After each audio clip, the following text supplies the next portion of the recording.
A millionaire hides behind dark sunglasses, pretending to be blind in order to test people's hearts. He decides to cross the street to test a small beggar, and what happens next will make you cry. If this story interested you, subscribe to our channel. Don't forget to like this video and tell us which city you're watching us from. We'll keep going. The morning sun cast long shadows across Central Park as Alexander Montgomery adjusted his dark sunglasses.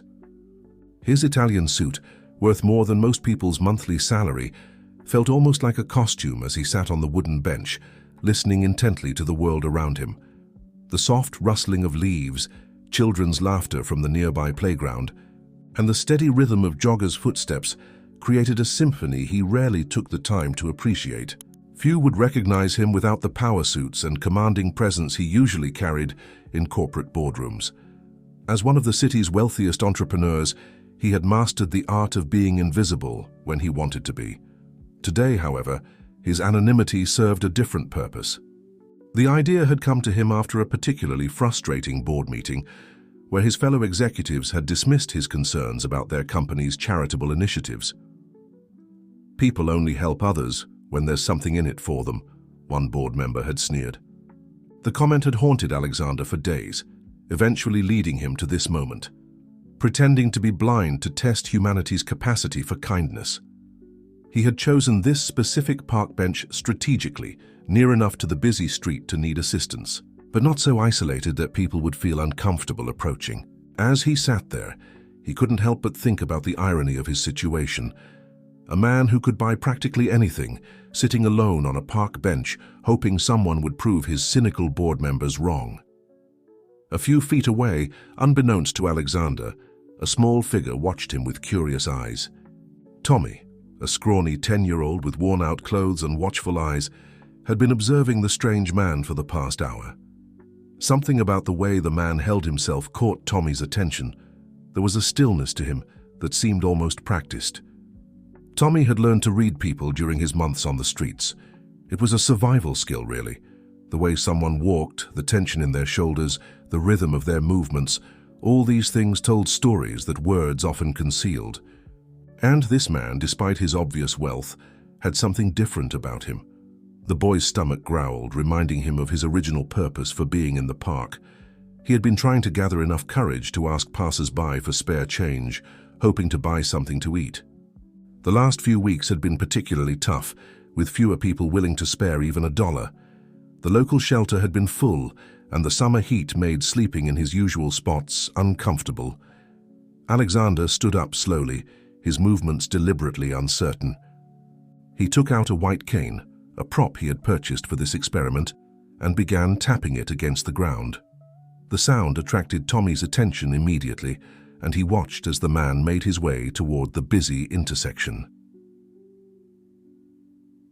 Cars whooshed past, their engines creating a constant drone that almost drowned out the city's other sounds. Alexander approached the curb, his movements becoming more hesitant with each step. Tommy noticed how other pedestrians walked past, some casting quick glances, but none stopping to help.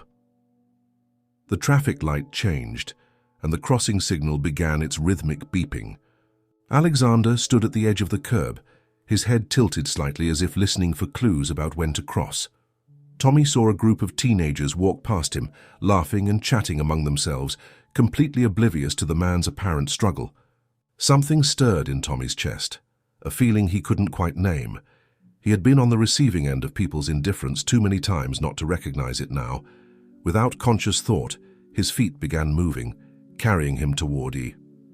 The well-dressed stranger, who seemed so out of place yet so vulnerable. The traffic light was about to change again, and Alexander had taken a tentative step forward.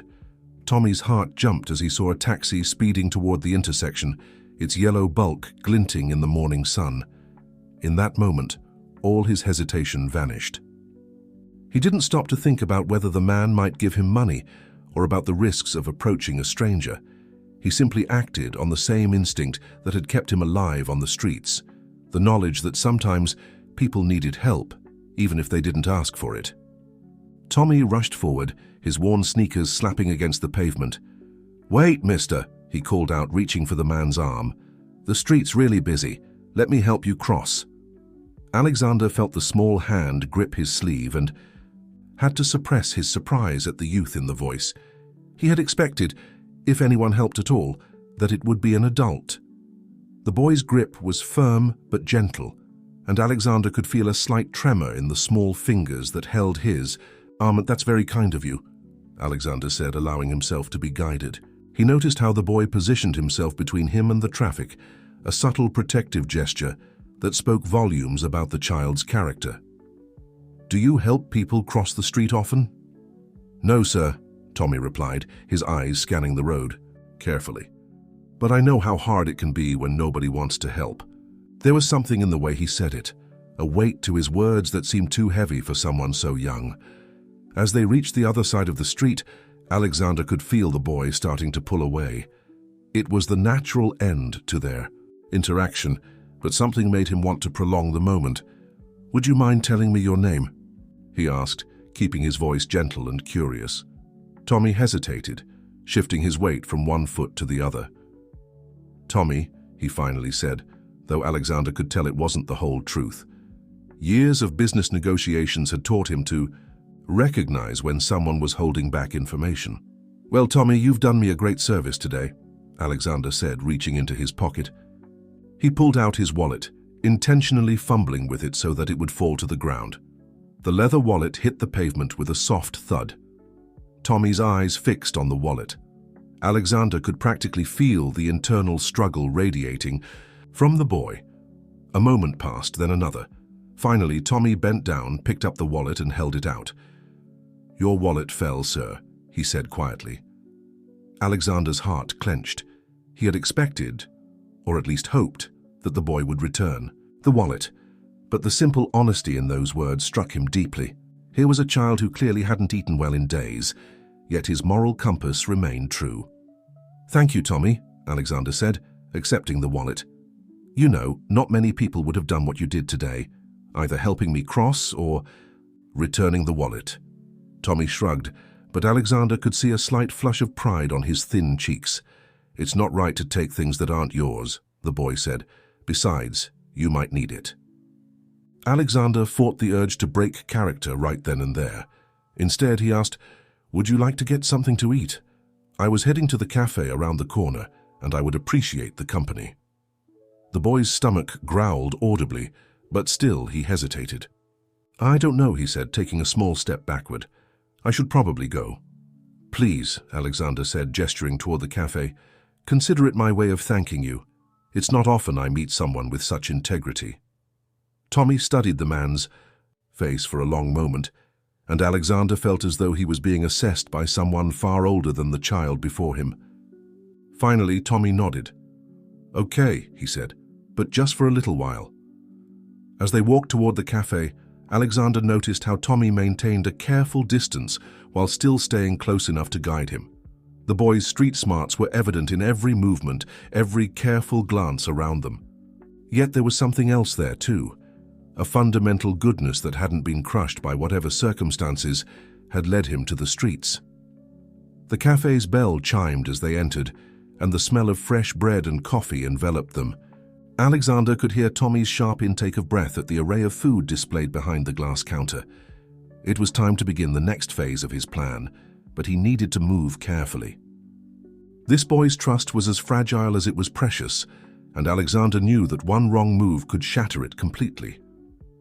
The cafe's warm interior was a stark contrast to the cool morning air outside. Tommy's eyes darted between the display cases, filled with pastries and the other customers, his body tense like a spring ready to uncoil at any moment. Alexander could sense the boy's unease and chose a quiet corner booth where Tommy would be able to see the entire room. "Order anything you'd like," Alexander said, settling into his seat. "I'm told their chocolate croissants are excellent, though. I have to trust others' judgment on that." He maintained his role as a blind man, though it pained him to continue the deception while breaking bread with someone so honest. Tommy hesitated before speaking to the waitress who approached their table. Could I have a sandwich?" he asked, his voice barely above a whisper. "And maybe some water." "Make that 2 sandwiches," Alexander interjected gently. "And perhaps a hot chocolate? It's a bit chilly today." He could practically feel. Tommy's surprised glance and the boy's quiet "yes please" made his heart ache. As they waited for their food, Alexander decided to test the waters. "You have a good head on your shoulders, Tommy. The way you helped me cross the street, you thought it through, positioned yourself properly. That shows intelligence." The compliment made Tommy shift uncomfortably in his seat. "It's just common sense," he mumbled, but Alexander caught the hint of pride in his voice. "Common sense isn't as common as you might think," Alexander replied. "Tell me, do you enjoy school?" The silence that followed was heavy with unspoken words. Finally, Tommy spoke, his voice carefully neutral. "I haven't been to school in a while." "But when you did go, what was your favorite subject?" This time, Tommy's response came more quickly, with a spark of genuine enthusiasm. "Math. I liked math. Numbers make sense, you know? They don't trick you or change their minds. 2 plus 2 is always 4. Alexander nodded, filing away this information. "Would you like to show me?" he asked, pulling out a small notebook and pen from his jacket pocket. "Perhaps you could help me with some calculations. Being unable to see makes mathematics quite challenging." Tommy took the notebook with careful hands. Alexander posed a series of increasingly complex math problems, and to his amazement, the boy solved them with remarkable speed and accuracy. There was raw talent here, untutored but unmistakable. Their food arrived, and Alexander noticed how Tommy wrapped his first sandwich in a napkin, carefully tucking it into his pocket before starting on the second one. The gesture spoke volumes about life on the streets, never knowing when your next meal might come. "You know," Alexander said casually, "I have a friend who runs a school, a special school for gifted students who haven't had the best opportunities in life. Students who are smart but haven't had the chance to prove it yet." Tommy's chewing slowed, and Alexander could feel the weight of the boy's gaze. "Why are you telling me this?" Tommy asked, wariness creeping back into his voice. "Because talent shouldn't go to waste," Alexander replied simply. "Because sometimes life isn't fair, but that doesn't mean it can't change." Before Tommy could respond, a shadow fell across their table. Alexander felt the boy go completely still, like a rabbit sensing a predator. The atmosphere in their quiet corner suddenly became charged with tension. Well, a gravelly voice drawled. "Ain't this cozy? Making new friends, Tommy boy?" Alexander couldn't see the newcomer, but he could smell cheap cologne and cigarette smoke. More importantly, he could sense Tommy's fear. It radiated from the boy like heat from a furnace. "I'm just helping this man," Tommy said, his voice smaller than it had been all morning. "He needed help crossing the street." "Ain't that sweet?" the man said, false sweetness dripping from his words. "But you know you got other obligations, don't you? Ones you've been neglecting?" Alexander's mind raced. This wasn't part of his plan, but he'd spent enough time in the corporate world to recognize a shakedown when he heard one. He needed to act, but he had to maintain his cover while doing so. The wrong move now could put Tommy in even greater danger.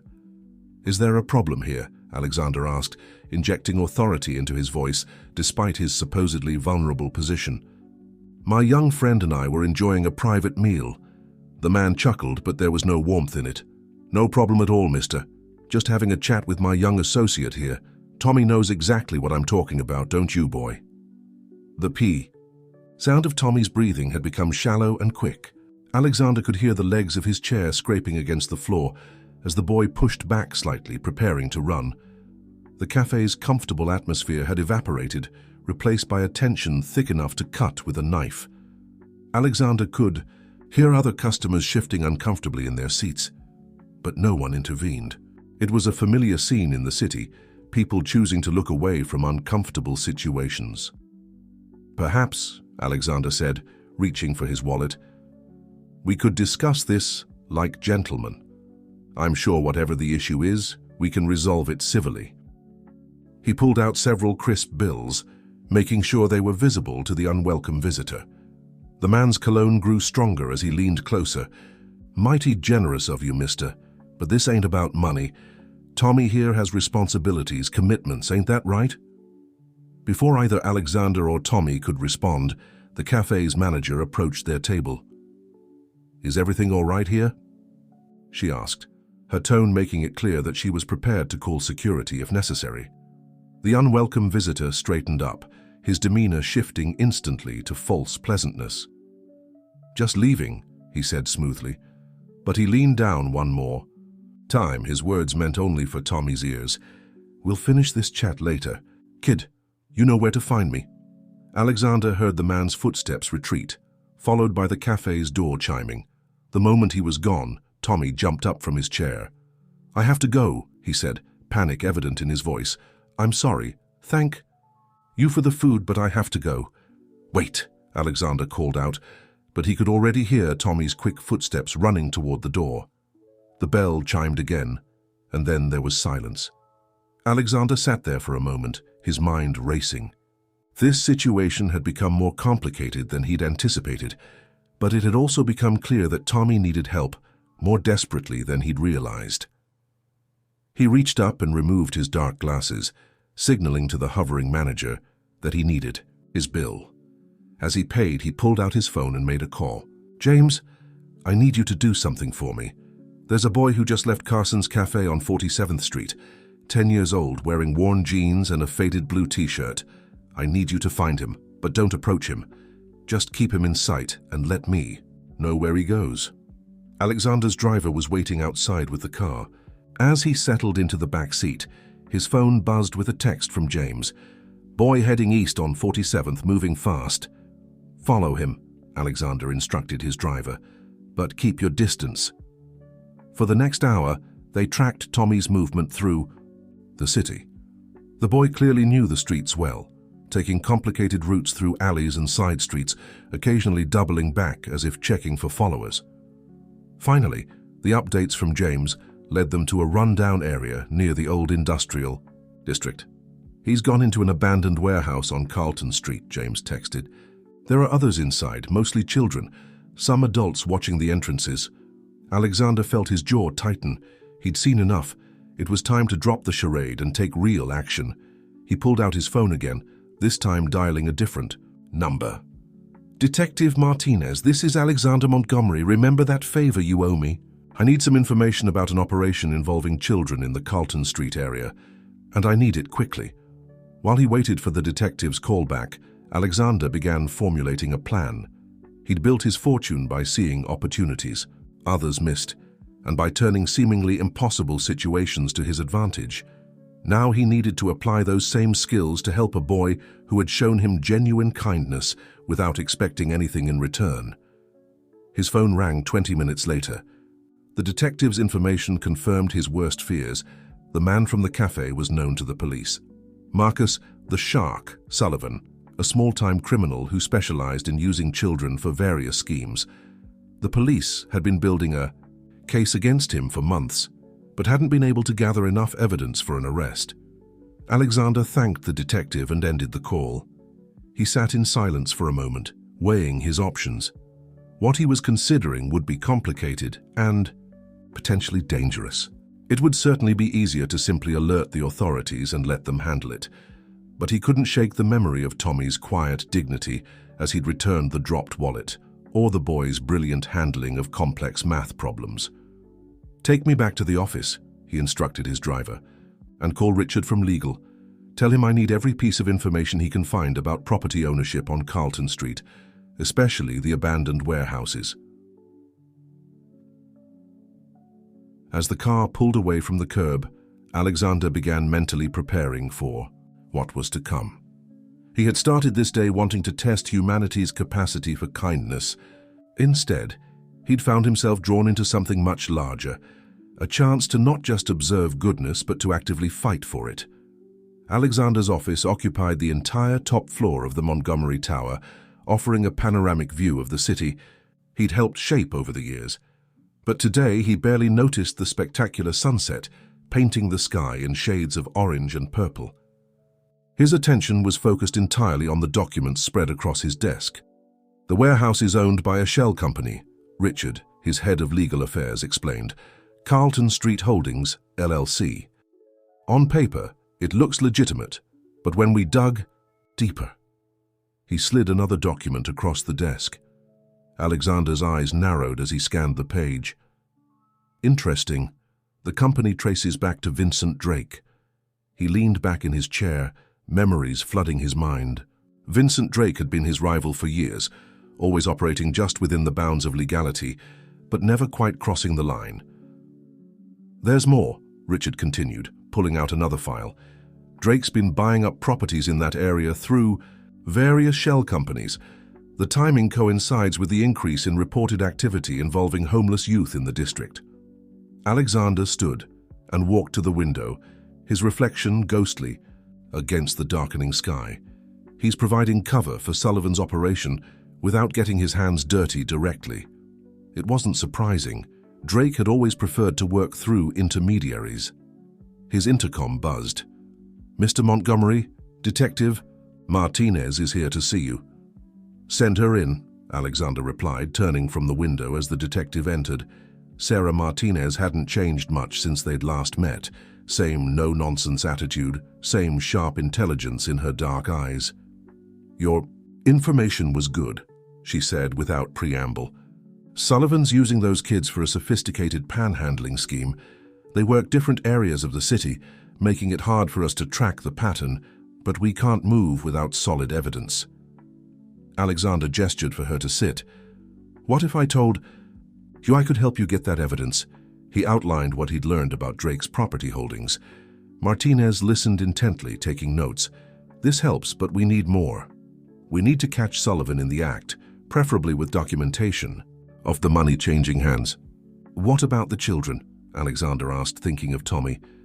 "What happens to them when you move in?" The detective's expression softened slightly. "Social services will be involved. But these kids, they're street smart. Many will run before we can help them." Alexander nodded, having expected this answer. "I want to help, not just with Sullivan, but with making sure these children have real options afterward." "Be careful, Montgomery," Martinez warned. "Drake's not someone you want as an enemy. If he discovers you're involved—" "I've dealt with Drake before," Alexander interrupted. "He's a bully who hides behind lawyers and shell companies. Besides," he added with a slight smile, "he already considers me an enemy." After the detective left, Alexander called in his personal assistant. "Janet, I need you to set up a meeting with the board of the Montgomery Foundation. Tomorrow morning, first thing. And contact Dr. Sarah Collins at the New Horizons Academy." "The school for gifted, underprivileged students?" Janet asked, making notes. "Yes, tell her I'd like to discuss significantly expanding our scholarship program." Alexander paused, then added, "And I need you to find out everything you can about a boy named Tommy. No last name. He's about 10 years old, lives on the streets near Central Park. He's gifted with mathematics." Janet nodded, used to her boss's occasionally unusual requests. "Anything else?" Alexander looked at the city lights beginning to twinkle in the gathering dusk. "Yes, contact our security team. I want surveillance on that warehouse, but they need to be invisible. These kids are experts at spotting obvious watchers." After Janet left, Alexander sat at his desk and began writing. His plan was taking shape, but timing would be crucial. Drake wasn't the only one who could work through intermediaries, and Alexander had spent years building his own network of influence throughout the city. A soft knock at his door interrupted his thoughts. James, his head of security, entered with a tablet in hand. "Sir, you should see this." He placed the tablet on the desk, showing security camera footage from the area around the warehouse. "We caught this about an hour ago." Alexander leaned forward, studying the grainy images. A sleek black car had pulled up to the warehouse, and a familiar figure had stepped out briefly to speak with Sullivan. Even in the poor quality footage, Drake's signature silver hair was unmistakable. The next morning dawned clear and crisp, finding Alexander already at his desk reviewing the latest reports from his security team. They'd maintained surveillance on the warehouse throughout the night, documenting the comings and goings. What troubled him most was that Tommy hadn't been seen leaving the building. His intercom buzzed. "Sir, the board members are assembled in the conference room." Alexander gathered his materials and headed to the meeting. The Montgomery Foundation's board members were already seated around the massive mahogany table, their expressions ranging from curious to concerned. It wasn't like Alexander to call emergency meetings. "Thank you all for coming on such short notice," he began, standing at the head of the table. "I'm here to propose a new initiative." He outlined his plan to expand the Foundation's educational outreach program specifically targeting homeless and at-risk youth. The cost would be substantial, one board member objected. "And the risks?" "The risks of doing nothing are greater," Alexander countered. "These children have potential that's being wasted, or worse, exploited. I've seen it firsthand." He proceeded to present his evidence, carefully omitting specific details about Tommy and Sullivan. By the end of the hour, he had secured the board's approval for immediate funding of 50 new scholarships and the creation of a transitional housing program. As the board members filed out, his phone buzzed with a text from Detective Martinez, "Meeting at 2 p.m., bringing someone you should meet." Alexander spent the intervening hours coordinating with Dr. Collins at New Horizons Academy. The school administrator was enthusiastic about the expansion plans, but concerned about the logistics of integrating street children into the academic environment. "These kids have gaps in their education," she pointed out during their video call, "and many will have trust issues." "I understand," Alexander replied. "That's why we'll provide additional support, tutoring, counseling, whatever they need. Money is no object." At precisely 2 p.m., Detective Martinez arrived with a young woman who introduced herself as Claire Wilson from Child Protective Services. Her warm smile didn't hide the shrewd intelligence in her eyes. "Detective Martinez filled me in," Claire said once they were seated. "Your idea about providing immediate educational opportunities for these kids is excellent, but we need to handle this carefully. These children have been exploited by adults who promise to help them. They won't trust easily." Alexander nodded. "I'm aware. That's why I want to have everything in place before we move against Sullivan. When these kids run, and we know they will, I want them to have somewhere safe to run to." They spent the next hour coordinating their plan. Claire would ensure that social services was prepared to process the children quickly, bypassing the usual red tape. Detective Martinez would coordinate with her team to gather the final evidence needed for arrests. "There's one more thing," Alexander said, as the meeting was wrapping up. He pulled out a file. "There's a boy named Tommy. When this goes down, I want to make sure he's taken care of personally." Claire studied him carefully. "You've met him?" "Yes." "He showed kindness to a stranger without expecting anything in return. That's rare enough in adults, let alone in a child who's had every reason to become hardened against the world." After they left, Alexander received another update from his security team. Drake's car had been spotted again near the warehouse, and this time they'd managed to get audio recording of his conversation with Sullivan. The recording quality was poor, but it was enough to prove Drake's involvement. Alexander was about to leave for the day when Janet rushed in, her usually calm demeanor slightly ruffled. "Sir, we found something about Tommy. His full name is Thomas Mitchell. He was reported missing 8 months ago by his grandmother, but she passed away soon after. There was no one else to follow up on the case." Alexander absorbed this information silently. It explained why Tommy had ended up on the streets. He'd had nowhere else to go. Well, that was about to change. His phone buzzed again. A text from James. "Movement at the warehouse. Sullivan's gathering the kids. Something's happening." Alexander grabbed his coat. The timeline had just accelerated, and he needed to act fast. As he headed for the elevator, he made 2 quick calls, one to Detective Martinez and one to his security team. Events were moving faster than expected, and he couldn't shake the feeling that Drake somehow knew what was coming. The evening traffic crawled through the city streets as Alexander's car made its way toward the warehouse district. In the back seat, he reviewed the security footage on his tablet, studying the increasing activity around Sullivan's base of operations. Something about the situation felt wrong. There was too much movement, too much urgency in the way people were coming and going. "Sir," his driver called from the front, "James is on the line." Alexander switched on the car's speakerphone. "Go ahead, James." "They're moving the kids out in small groups," James reported, his voice tense. "Different. Directions, Sullivan's splitting them up, and Sir Tommy's group just left. They're headed east toward the river. Alexander's mind raced. Drake must have tipped them off somehow. He's breaking up the operation before we can move. He checked his watch. Detective Martinez and her team weren't due to move in for another hour. James, keep eyes on Tommy's group. Do not engage, but don't lose them. He ended the call and immediately dialed Martinez. They're scattering the kids, he said without preamble. Sullivan knows something's coming. Damn, Martinez cursed. We're still getting our teams in position. If they split up the children... Then... Get your people moving now, Alexander interrupted.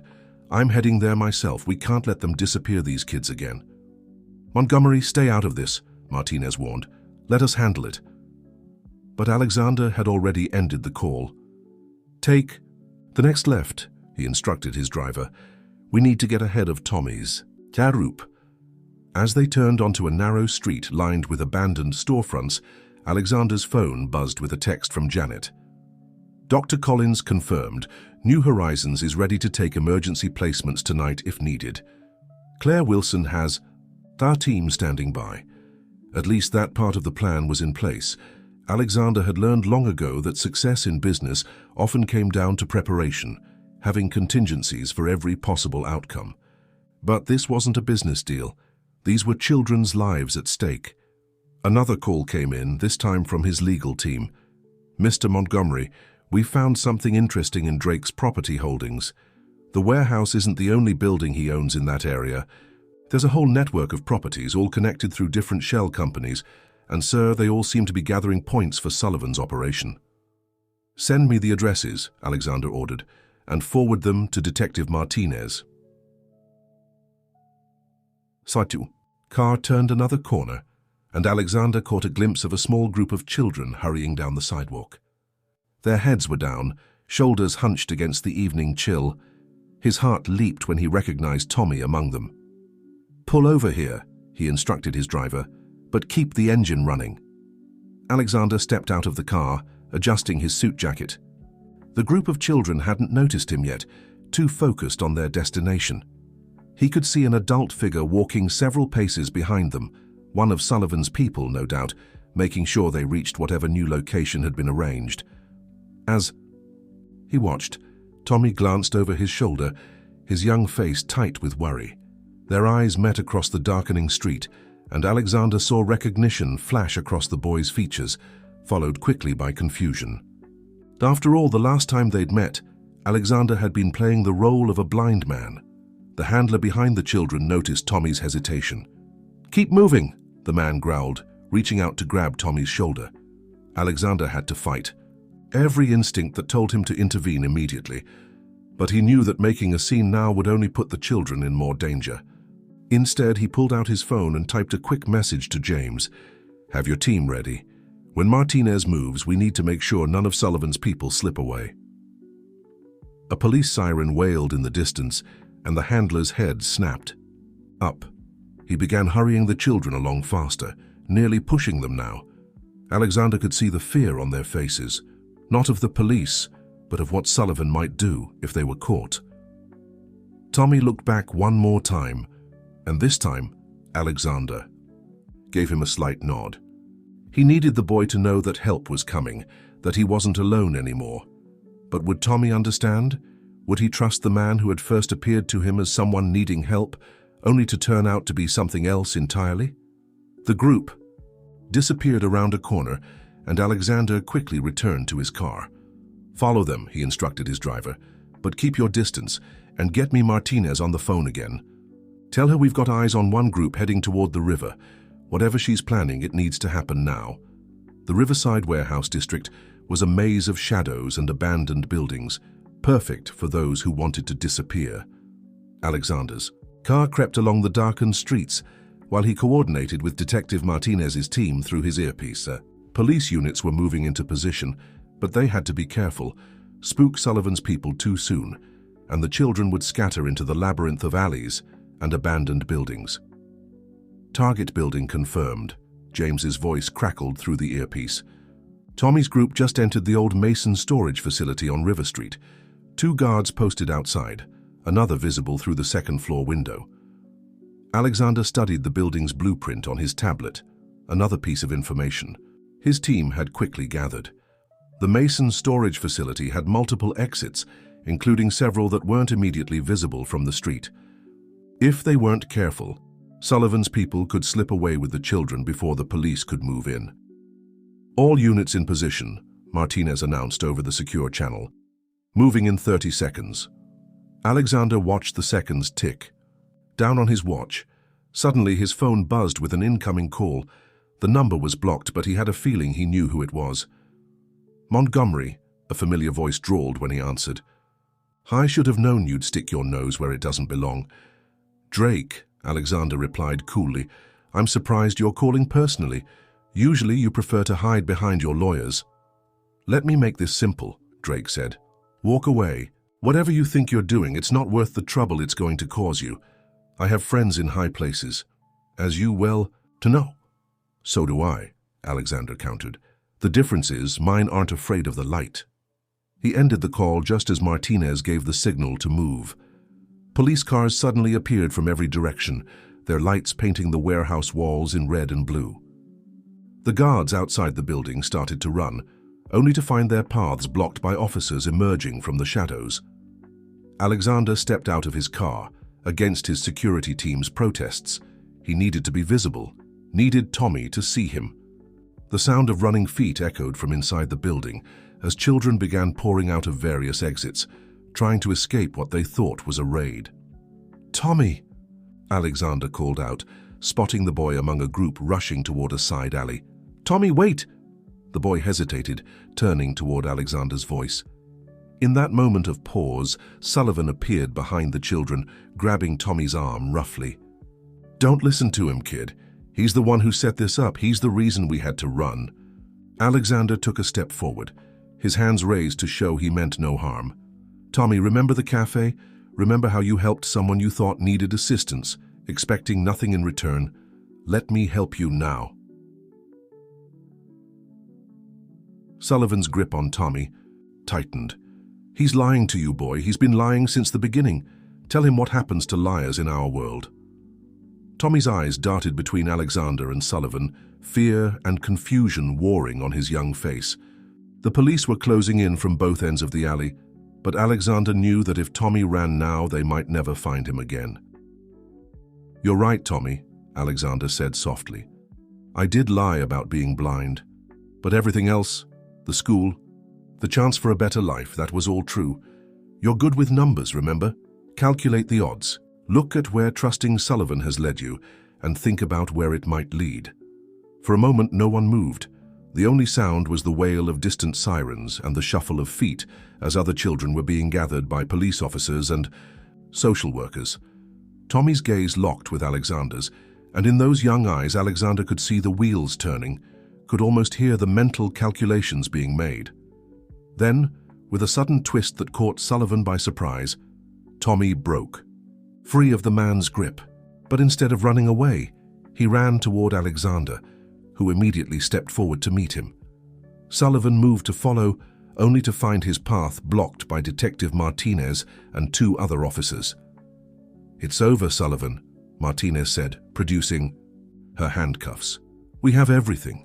The money trails, the property connections, all of it. Your boss Drake can't help you now." Alexander placed a protective hand on Tommy's shoulder as they watched Sullivan being led away. The boy was trembling slightly, but his voice was steady when he spoke. "You really weren't blind that day?" "No," Alexander admitted. "I was testing something, trying to see if people would help someone in need without expecting anything. In return, you were the only one who did." Tommy absorbed this information silently. Then, with the directness of youth, he asked, "What happens now?" The next few hours passed in a blur of activity. The Mason storage facility had been transformed into a temporary processing center, with social workers, medical personnel, and child advocacy representatives working to help each child. Alexander stood near the entrance, watching as Tommy spoke. "With Claire Wilson from Child Protective Services." "He's quite remarkable," Dr. Collins said, appearing at Alexander's side. The head of New Horizons Academy had arrived as soon as he'd called. "I've been testing him while we waited. His mathematical abilities are extraordinary, especially considering his lack of formal education. Alexander nodded, unsurprised. How soon can you take him? We can have him start as early as next week, Dr. Collins replied. But Mr. Montgomery, he's going to need more than just academic support. I know, Alexander said quietly. That's why I've already set everything in motion. Claire approached them, Tommy following close behind. The boy looked exhausted but somehow lighter, as if a great weight had been lifted from his shoulders. Tommy's paperwork is being expedited, Claire explained. Given the circumstances and his status as an orphan, we can move quickly with placement. Tommy's eyes widened at this. Placement? You mean like a foster home? Alexander knelt down to meet Tommy's eyes. Actually, I had something else in mind. How would you feel about staying at New Horizons Academy? It's a boarding school for gifted students. You'd have your own room, 3 meals a day, and most importantly, you'd be able to study mathematics to your heart's content. Really? Tommy asked, looking between Alexander and Dr. Collins. But what about the other kids, the ones who were with me? Alexander felt his heart swell at the question. Even now, after everything he'd been through, Tommy was thinking of others. They're all being taken care of, he assured the boy. Detective Martinez and her team are making sure Sullivan's entire operation is shut down, and every child will be placed in a safe environment. Some of them might even join you at New Horizons, Dr. Collins added. We're evaluating everyone to see who might benefit from our program. Tommy seemed to consider this for a moment. And you'll be around? He asked Alexander hesitantly. You won't just disappear? I'll be as involved as you want me to be, Alexander promised. In fact, he glanced at Claire, who nodded encouragingly. If you're comfortable with it, I'd like to apply to be your legal guardian. The words hung in the air between them. Alexander had spent the last few hours arranging this possibility with his legal team and Claire's department. Given his resources and standing in the community, plus the unique circumstances of the case, they could fast-track the process. Tommy's eyes filled with tears, but he quickly wiped them away. You'd want to do that, even though I'm just a street kid? You were never just anything, Tommy, Alexander said firmly. You're a bright, compassionate young man who helped a stranger without expecting anything in return. That says more about your character than any background or circumstances ever could. Dr. Collins stepped forward. Would you like to see some pictures of the school? I have them on my tablet. As Tommy looked through the images with Dr. Collins, Claire pulled Alexander aside. Detective Martinez wanted me to let you know. They found evidence in Sullivan's office linking everything back to Drake. Financial records, communications, everything. He won't be able to wriggle out of this one. Alexander nodded, satisfied. Drake had finally overplayed his hand, letting his rivalry with Alexander blind him to the risks he was taking. But that was a concern for another day. Right now, his focus was entirely on Tommy's future. Mr. Montgomery? Tommy's voice pulled him from his thoughts. The boy was holding Dr. Collins's tablet, showing a picture of the school's mathematics lab. They have a whole room just for studying numbers? Indeed they do, Alexander smiled. And that's just the beginning. Wait until you see their computer science department. Tommy's eyes lit up with genuine excitement for perhaps the first time since Alexander had met him. But then his expression turned serious. Can I ask you something? Of course. That day in the park, why did you really pretend to be blind? The truth this time. Alexander considered his answer carefully. The boy deserved complete honesty. I wanted to test something I'd been told, that people only help others when there's something in it for them. You proved that idea wrong in the most powerful way possible. Late that night, as Alexander sat in his office reviewing the guardianship paperwork, his security chief James entered with a troubled expression. Sir, we've got a situation. Drake's been making calls all evening. Our sources say he's not taking this lying down. Alexander looked up from the documents. What kind of moves is he making? He's reaching out to his contacts in the media, trying to spin this as a corporate takeover gone wrong. His people are suggesting you orchestrated this whole thing to damage his reputation and steal his properties in the warehouse district. Let him try, Alexander replied calmly. We have the evidence. Detective Martinez made sure everything was done by the book. There's more, James hesitated. He's also been asking questions about Tommy, about his background, his connection to you. So I think he's looking for a way to make this personal. Alexander felt a cold anger settle in his chest. Increase security at New Horizons Academy. I want a full team in place before Tommy arrives. And get me everything we have on Drake's recent activities. Not just the legitimate businesses, but everything. Already on it, James nodded. But sir, maybe we should delay Tommy's placement at the school until this blows over? No, Alexander said firmly. We're not letting Drake disrupt any more children's lives. Tommy starts at New Horizons as planned. After James left, Alexander walked to the window, looking out over the city he'd helped build. Somewhere out, there Drake was plotting his revenge, unable to accept that he'd finally been caught. But Alexander had spent years building his own network of influence, and he'd use every resource at his disposal to protect Tommy and the other children. His phone buzzed with a message from Claire. Tommy's settled in at the temporary housing facility. He asked about you. Maybe visit tomorrow. Alexander smiled, typing a quick reply. Then he returned to his desk and pressed the intercom. Janet, I need you to clear my morning schedule tomorrow and contact the board. I want to discuss expanding the Montgomery Foundation's child advocacy programs. As he worked late into the night, Alexander reflected on how much had changed in just a few days. He'd started with a simple experiment about human kindness and ended up uncovering a web of exploitation. But more importantly, he'd found something he hadn't even known he was looking for, a chance to make a real difference in a child's life. His computer chimed with an incoming email from Dr. Collins. She'd attached Tommy's preliminary assessment results. The boy's aptitude for mathematics wasn't just impressive, it was extraordinary.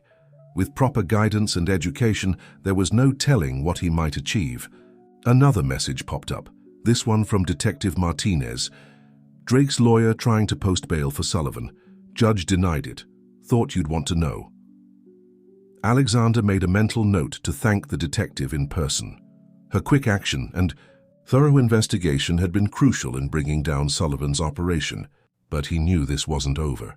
Drake had too much pride, too much at stake to simply accept defeat. A soft knock at his door interrupted his thoughts. His night security guard entered with a delivered package. This just arrived for you, sir.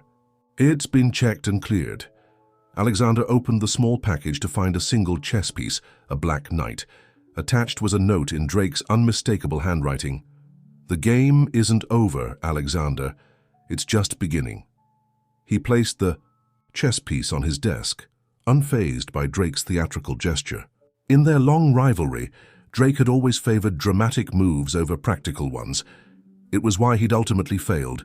He was too focused on the game itself to see the real consequences of his actions. Alexander picked up the guardianship paperwork again, signing his name with careful deliberation. Tomorrow he would visit Tommy and begin the process of helping him adjust to his new life. Drake's threats could wait. Right now, there was a bright young boy who needed to know that his future was secure, that someone believed in him. As he finished the last document, Alexander smiled, remembering Tommy's words from their first meeting. It doesn't cost anything to help, right? Such simple wisdom from someone so young. It had cost him nothing to help Tommy cross the street that day, but it had led to something priceless, a chance to change a life for the better. The next morning dawned bright and clear as Alexander's car pulled up to the temporary housing facility. He found Tommy sitting in the common room, intensely focused on a book of advanced mathematics that Dr. Collins had left for him. The boy looked up as Alexander entered, a smile spreading across his face. I didn't know if you'd really come, Tommy admitted, closing the book carefully. I'll always come when I say I will, Alexander replied, sitting down beside him. That's a promise. How are you settling in? Tommy glanced around the room, which was comfortably furnished but clearly institutional. It's different. Having a real bed, regular meals. Ms. Wilson says it's just temporary, though, until everything's ready at the school. That's right, Alexander confirmed. Dr. Collins is personally overseeing the preparation of your room at New Horizons, but there's something else we need to discuss first. He pulled out a folder from his briefcase. These are the guardianship papers we talked about. Would you like to look them over together?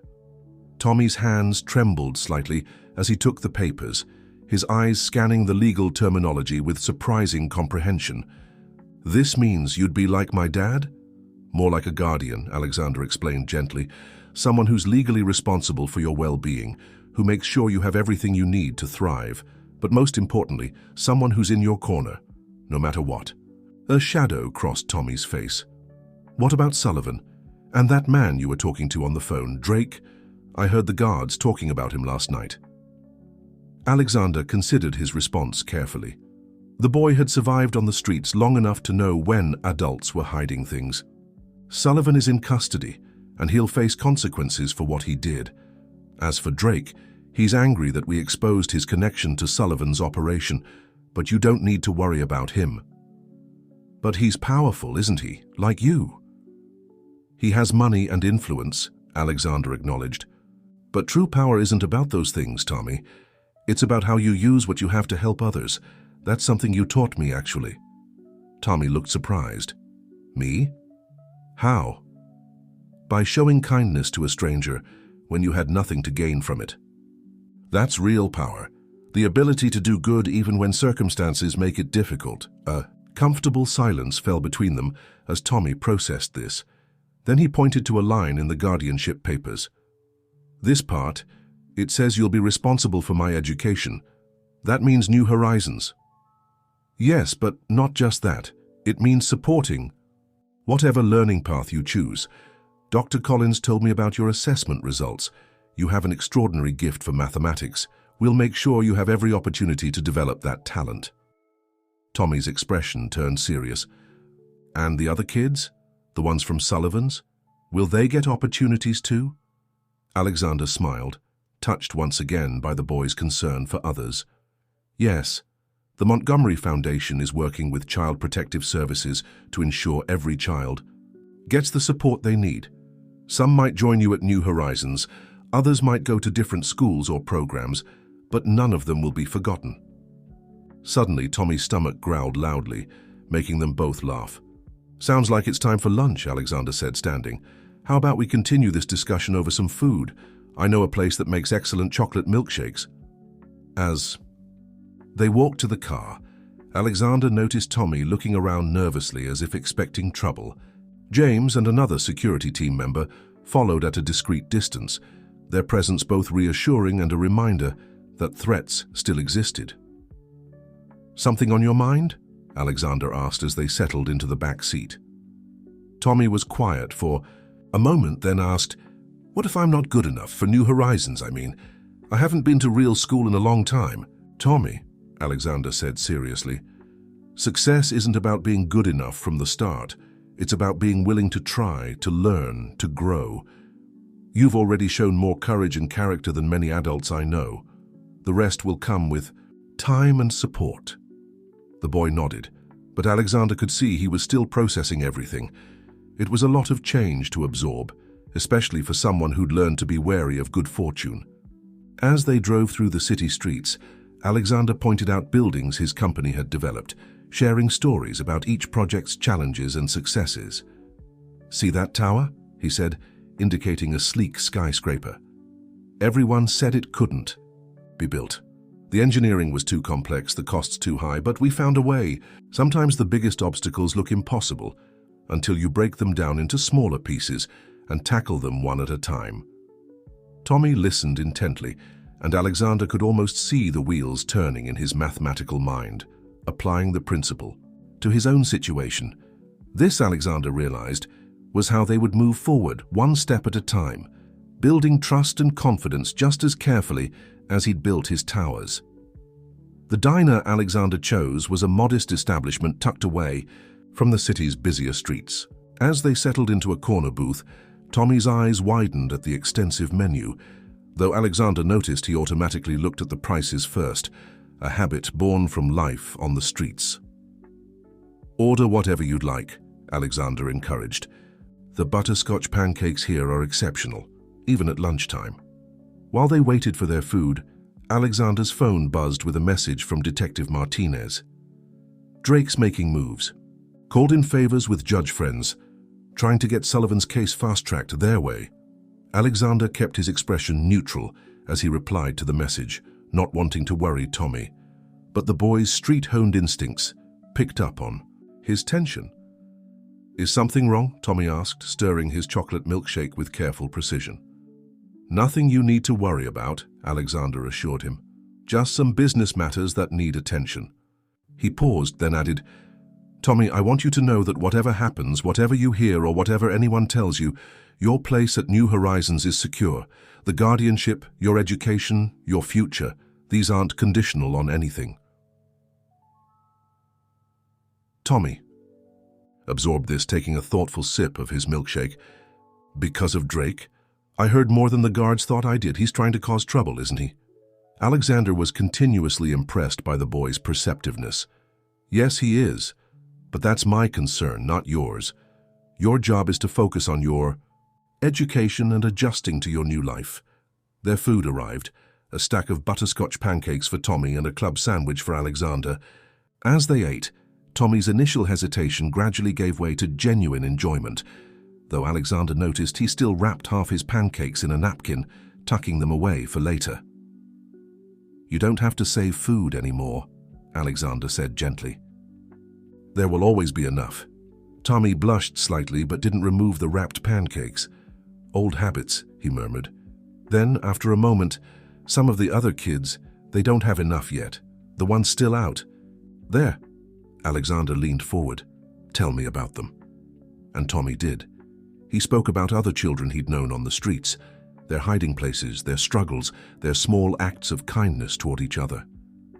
Alexander listened intently, making mental notes. Each detail could help the Montgomery Foundation and Child Protective Services reach more children in need. As Tommy talked, Alexander's phone buzzed again. This time it was Janet. "Board meeting emergency session called.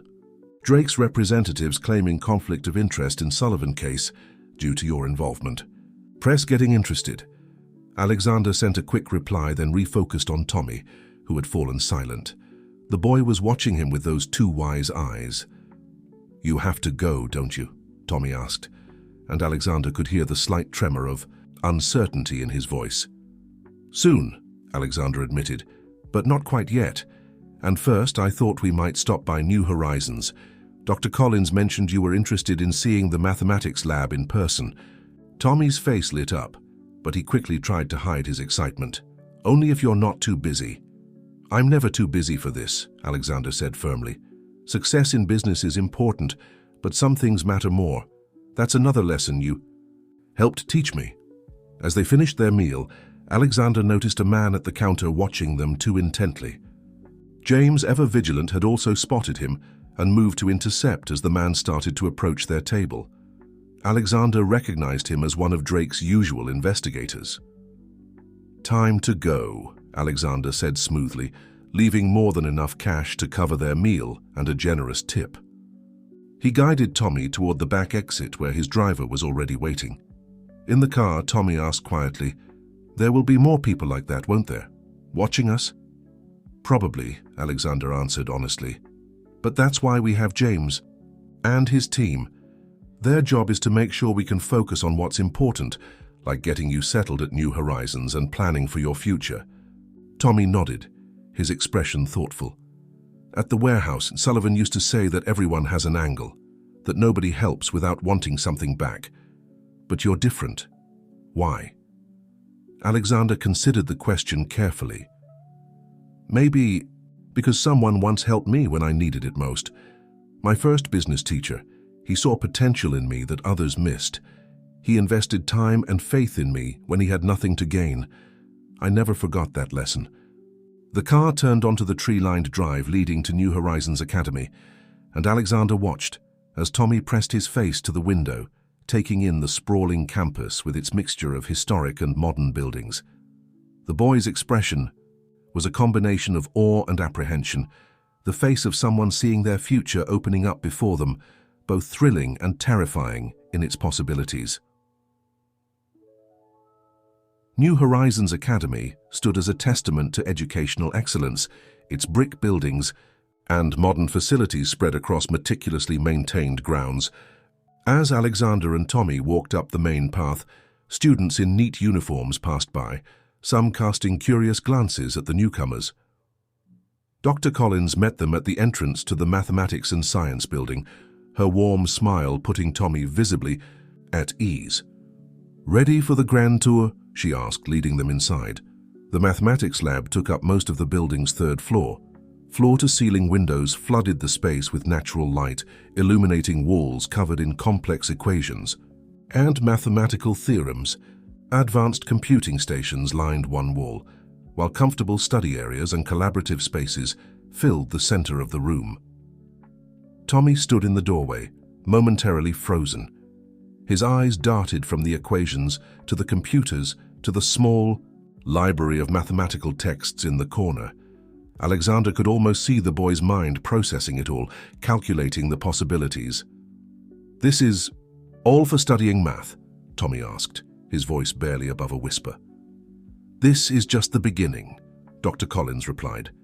"We believe in providing our students with every tool they need to explore their potential. Would you like to try one of the computing stations?" Tommy looked at Alexander, who nodded encouragingly. As Dr. Collins helped him log into one of the computers, Alexander stepped aside to take a call from Janet. "Sir, Drake's lawyers have filed an injunction," she reported. "They're claiming your involvement with Tommy compromises the Sullivan investigation. They're pushing for all charges to be reviewed." Alexander's jaw tightened. "Get Richard on it. I want our legal team to have a response filed within the hour. And Janet, make sure the press understands that any attempt to involve Tommy in this will be met with immediate legal action." When he returned to Tommy's side, the boy was already deeply engrossed in a complex mathematical modeling program. Dr. Collins stood nearby, watching with barely concealed amazement. "He's already figured out how to use the advanced functions," she whispered to Alexander. "Most of our seniors take weeks to master those." Alexander smiled, but his expression turned serious as he noticed Tommy stifling a yawn. The events of the past few days were clearly catching up with him. "Perhaps we should continue the tour another time," he suggested. "There's still plenty to see, but it's been a long day." Tommy reluctantly agreed, saving his work before standing. As they walked back to the car, he asked, "When can I start? For real, I mean." "We're aiming for next week," Dr. Collins answered. "We need to get your uniforms fitted, organize your class schedule, and set up your dormitory room. Speaking of which, would you like to see where you'll be staying?" The dormitory building was a beautiful old structure with modern amenities. Tommy's assigned room was on the second floor with a view of the campus gardens. Though currently empty, except for basic furniture, it was spacious and bright. "This would all be mine?" Tommy asked, running his hand along the desk by the window. "All yours," Alexander confirmed. "We'll get you everything you need, clothes, books, computer, whatever helps you succeed here." Tommy turned from the window, his expression serious. "Why are you doing all this?" "The truth." Alexander met his gaze steadily.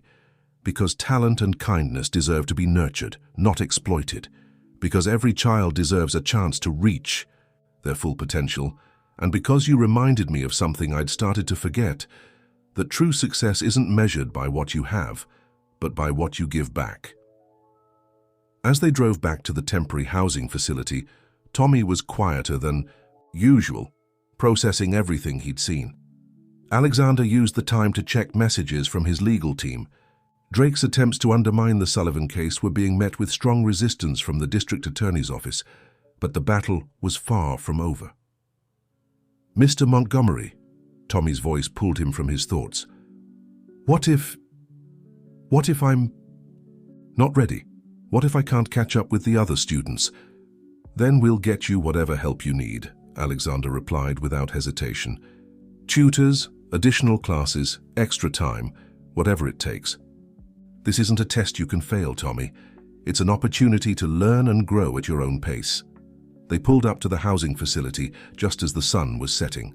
Before getting out of the car, Tommy turned to Alexander. "The first day we met, when you dropped your wallet, I almost kept it. For just a second, I thought about it." "I know," Alexander said gently. That's what makes your choice to return it even more meaningful. Character isn't about never being tempted to do the wrong thing. It's about choosing to do the right thing, even when the wrong thing might be easier. Tommy nodded, then impulsively gave Alexander a quick hug before darting out of the car. Alexander watched him enter the building, noting how the boy's shoulders seemed straighter, his step more confident than just days ago. Back in his office later that evening, Alexander found himself facing a conference room full of concerned board members. The emergency session had been called to address Drake's latest moves, and the tension in the room was palpable. He's not just attacking the Sullivan case, Richard, his legal counsel, explained. He's trying to paint this whole situation as a corporate raid disguised as a charity effort. His PR team is suggesting you use the children's situation to force him out of the warehouse district properties. Let him try, Alexander replied calmly. We have documented evidence of his connection to Sullivan's operation. Detective Martinez made sure everything was handled properly. Janet cleared her throat. There's more, sir. Drake's people have been asking questions about Tommy. They're trying to find anything they can use to challenge the guardianship application. Alexander felt a familiar cold anger settling in his chest. What kind of questions? They're looking into his background, his time on the streets, any possible connections to other criminal activities. They're also questioning your motives for taking such a personal interest in one specific child. Vultures, someone muttered from the end of the table. Alexander stood, walking to the window. The city lights twinkled below, reminding him of Tommy's first view of the New Horizons campus. He wouldn't let Drake taint that hope. Here's what we're going to do, he said, turning back to the board. First, we accelerate the Montgomery Foundation's new initiatives for homeless youth. I want visible, concrete action that shows this isn't about one child, but about systemic change. He moved to the whiteboard, beginning to outline points. Second, we prepare a comprehensive media response about Drake's involvement with Sullivan. Not accusations, but facts. Every property connection, every financial transaction, all of it. Drake won't take that lying down, Richard warned. No, he won't, Alexander agreed. Which brings us to point 3. I want our security team doubled at New Horizons. Not just for Tommy, but for all the children we're placing there. Drake's desperate enough to try anything. The meeting continued late into the night, with plans being made and contingencies discussed. After everyone left, Alexander remained in his office, reviewing the day's events. His phone buzzed with a message from Claire Wilson. Tommy asked, about mathematics tutorials before classes start. Says he wants to be prepared. Alexander smiled, typing a quick response to arrange it. Another message came in, this one from Detective Martinez. Sullivan talking. Says Drake has more operations like this in other cities. We're coordinating with authorities there. The implications were staggering. If Drake had similar schemes, running in other cities, this was bigger than anyone had realized. Alexander began making notes, mapping out the possibilities and potential responses. A soft knock at his door interrupted his thoughts. James entered, his expression grave. Sir, we've detected some unusual activity around the temporary housing facility. Drake's people have been photographing everyone going in and out. Increase security there immediately, Alexander ordered, and get me Claire Wilson on the phone. We might need to move up Tommy's transfer to New Horizons. As James left to make the arrangements, Alexander's computer chimed with an incoming email. It was from Dr. Collins, with Tommy's complete academic assessment attached. The results were even more impressive than their preliminary findings had suggested. His mathematical intuition is extraordinary, Dr. Collins had written. But more than that, his approach to problem-solving shows remarkable creativity and resilience. These are qualities that can't be taught. They come from life experience. Alexander thought about that as he read through the detailed analysis. Tommy's life on the streets had taught him to think differently, to see patterns and solutions where others might miss them. In trying to help the boy build a new future, Alexander realized they might all learn something valuable. His phone rang. Claire Wilson returning his call. I agree about moving up the transfer, she said without preamble. Tommy mentioned some of Drake's people trying to talk to him through the facility's fence. They're getting bolder. Alexander's grip on his phone tightened. How soon can we have him move to New Horizons? His room won't be fully furnished until next week, but that doesn't matter, Alexander interrupted. We can get him whatever he needs once he's there. The priority is his safety. As he ended the call, Alexander looked at the chess piece Drake had sent him, the Black Knight still sitting on his desk. Drake had always approached their rivalry like a game, but this was different. This wasn't about business or market share or property values. This was about a child's future, and Alexander would not let Drake turn that into another one of his power plays. Dawn was just breaking over the city when Alexander's security team orchestrated Tommy's transfer to New Horizons Academy. The boy had been surprised by the early wake-up call, but understood the urgency when Claire explained the situation. With his few possessions packed in a new backpack, including the wrapped pancakes from the diner and the mathematics book Dr. Collins had given him, Tommy was ready to go.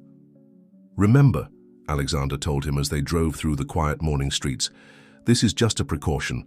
New Horizons has excellent security and you'll be safer there.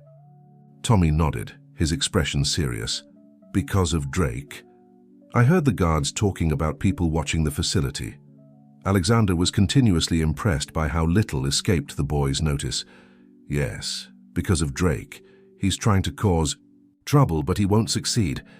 I want you to focus on settling into your new home and preparing for classes. They arrived at New Horizons just as the first hints of activity were beginning on campus. Dr. Collins met them at the dormitory entrance, accompanied by a friendly-looking woman in her mid-40s. Tommy, this is Mrs. Chen, Dr. Collins introduced. She's our dormitory supervisor for this building, and she'll be looking after you and the other students who live here. Mrs. Chen smiled warmly. Welcome to New Horizons, Tommy. I've heard wonderful things about you from Dr. Collins. Tommy shyly returned her greeting as they headed up to his room. Though still sparsely furnished, someone had clearly been busy since their visit yesterday. A new desk, lamp sat on the study table, and a small collection of mathematics and science books filled the previously empty bookshelf. I took the liberty of selecting some books I thought you might enjoy, Dr. Collins explained, and later today we'll go to get your uniforms and any other supplies you need. Alexander watched as Tommy explored the room, noting how the boy's fingers trailed over the book's spines with barely contained excitement. Despite the early hour and rushed transfer, Tommy seemed more energized than anxious. There's one more thing, Alexander said, pulling out a small package from his briefcase. This is for emergencies. Inside the package was a smartphone, already programmed with important contacts. You can reach me, Dr. Collins, Mrs. Chen, or security at any time, Alexander explained. It also has educational apps installed, including some advanced mathematics programs Dr. Collins recommended. Tommy held the phone carefully, as if afraid it might disappear. I've never had my own phone before. Well, this one comes with a responsibility, Mrs. Chen said kindly. We have rules about phone use during study hours and after lights out. I understand, Tommy nodded seriously. Thank you, Mr. Montgomery. A knock at the door announced the arrival of James, Alexander's security chief. Sir, we should discuss the security protocols with Mrs. Chen and Dr. Collins. Alexander turned to Tommy. Will you be all right here for a few minutes? Mrs. Chen can show you the dining hall afterward. Breakfast should be starting soon. Tommy nodded, already pulling one of the new books from the shelf. Alexander smiled, recognizing the title as an introduction to advanced calculus. In Dr. Collins's office, James laid out the security measures being implemented. We've added additional cameras covering all approaches to the campus, he explained. Every entrance is monitored 24/7, and we've established protocols for identifying approved visitors. What about the other students, Mrs. Chen asked. We don't want the security presence to make them uncomfortable. Our team is trained to be discreet, James assured her. Most of the security features are technological rather than visible. Personnel. The goal is to maintain the school's academic atmosphere while ensuring everyone's safety. Dr. Collins nodded approvingly. And the other children from Sullivan's operation? The ones who qualified for admission? We're expediting their transfers as well, Alexander confirmed. "The Montgomery Foundation is handling all the arrangements. Each child will receive the same level of support and protection." As they finished discussing the security details, Mrs. Chen excused herself to show Tommy to breakfast. Through the office window, Alexander watched them walk across the courtyard, noting how Tommy's initial hesitation seemed to fade as Mrs. Chen pointed out various campus features. "He's resilient," Dr. Collins observed, following Alexander's gaze. "Many children would be overwhelmed by so much change so quickly, but he seems to be adapting well." "He's had to be resilient," Alexander replied quietly, "but now he can focus on being a child, on learning and growing without having to look over his shoulder constantly." His phone buzzed with a message from Janet. Drake called emergency board meeting for his companies. Sources say he's liquidating assets, gathering resources for something big. Alexander shared the message with James, who immediately began typing notes on his tablet. "I'll increase surveillance on Drake's known associates," the security chief said. "If he's planning something, we'll know about it." Looking out at the peaceful campus grounds, Alexander felt a fierce determination settle over him. Drake might see this as another move in their ongoing game of corporate chess, but Alexander had stopped playing games the moment he'd seen Tommy's simple act of kindness in the park.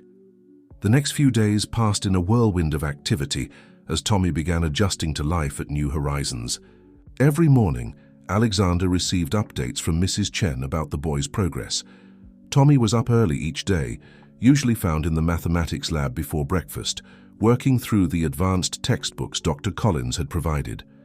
"He's already completed the preliminary mathematics assessment," Dr. Collins reported during their daily briefing. "His scores are remarkable, especially considering his lack of formal education, but more importantly, he's showing a genuine enthusiasm for learning." Alexander smiled, remembering his visit to the campus the previous afternoon. He'd found Tommy, surrounded by books and notebooks, working through complex equations with an intensity that reminded Alexander of himself at a young age. "How is he interacting with the other students?" Alexander asked. "Cautiously at first," Mrs. Chen answered, "but yesterday I saw him helping another student with a mathematics problem during study hall. The way he explained it, he has a natural gift for breaking down complex concepts into understandable pieces." The conversation was interrupted by a call from Detective Martinez. "We've got movement from Drake," she reported. "He's been meeting with Sullivan's former associates, the ones we haven't arrested yet, and he's hired a new legal team specializing in child custody cases." Alexander's jaw tightened. "He's planning to challenge the guardianship?" "Looks that way. His team is building a case arguing that Tommy's placement at New Horizons and your guardianship application are part of a larger scheme to undermine Drake's business interests." "That's absurd," Alexander replied, but he was already thinking through the implications. "What do you need from me?" "For now, just keep doing what you're doing," Martinez advised. "Focus on Tommy's well-being. Let us handle Drake's legal maneuvers. The DA's office is fully committed to the Sullivan case, and we're gathering more evidence every day about Drake's involvement in similar operations in other cities." After ending the call, Alexander headed to the mathematics lab where Tommy was having his first official tutoring session. He paused in the doorway, not wanting to interrupt as he watched Tommy work through an equation with his tutor, a graduate student specially selected by Dr. Collins. "That's excellent, Tommy," the tutor was saying. "You have a unique way of approaching these problems. Have you ever heard of chaos theory?" Tommy shook his head, but his eyes lit up with interest as the tutor began explaining the mathematical principles behind complex systems. Alexander smiled, remembering his own first encounter with advanced mathematical concepts. Later, as they walked to the dining hall for lunch, Tommy asked, "Is everything okay? You seem worried."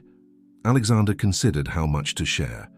The boy was perceptive enough to know when adults were hiding things, but he didn't want to burden Tommy with adult concerns.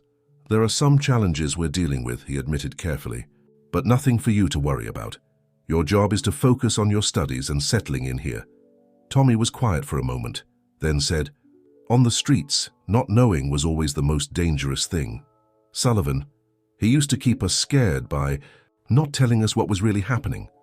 Alexander stopped walking, turning to face Tommy directly. You're right. You deserve to know what's going on.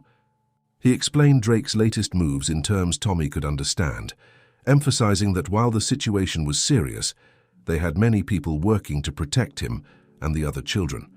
So, he's trying to say, you only helped me to hurt his business? Tommy asked, his voice small. That's what he's claiming, Alexander confirmed. But you and I know the truth. Remember that first day in the park? I didn't know anything about Drake's connection to Sullivan then. I just saw a brave, kind boy who helped someone without expecting anything in return. Tommy nodded, seeming to draw strength from the memory. What can I do to help? Keep studying, keep learning. Show everyone that you're here because you deserve to be, because you have incredible potential that deserves to be nurtured. Alexander placed a gentle hand on Tommy's shoulder. Success is the best response to people who doubt you. As they entered the dining hall, several students waved to Tommy, who shyly waved back. Alexander noticed that the boy seemed more comfortable in these surroundings now, less like someone expecting to have everything taken away at any moment. Mr. Montgomery, Tommy said as they got their lunch, I've been thinking about something. About what you said about success not being just about what you have, but what you give back. Oh? Well, I was wondering, once I understand more advanced math, could I maybe help tutor some of the younger kids, the ones who might come here from situations like mine?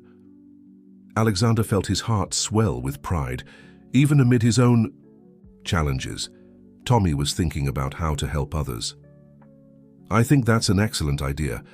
Why don't we talk to Dr. Collins about setting something up for the future?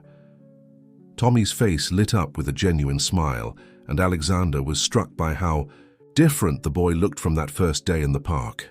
There was still caution in his eyes, still the wariness that came from hard experience, but there was also hope and purpose, the look of someone who was beginning to believe in possibilities.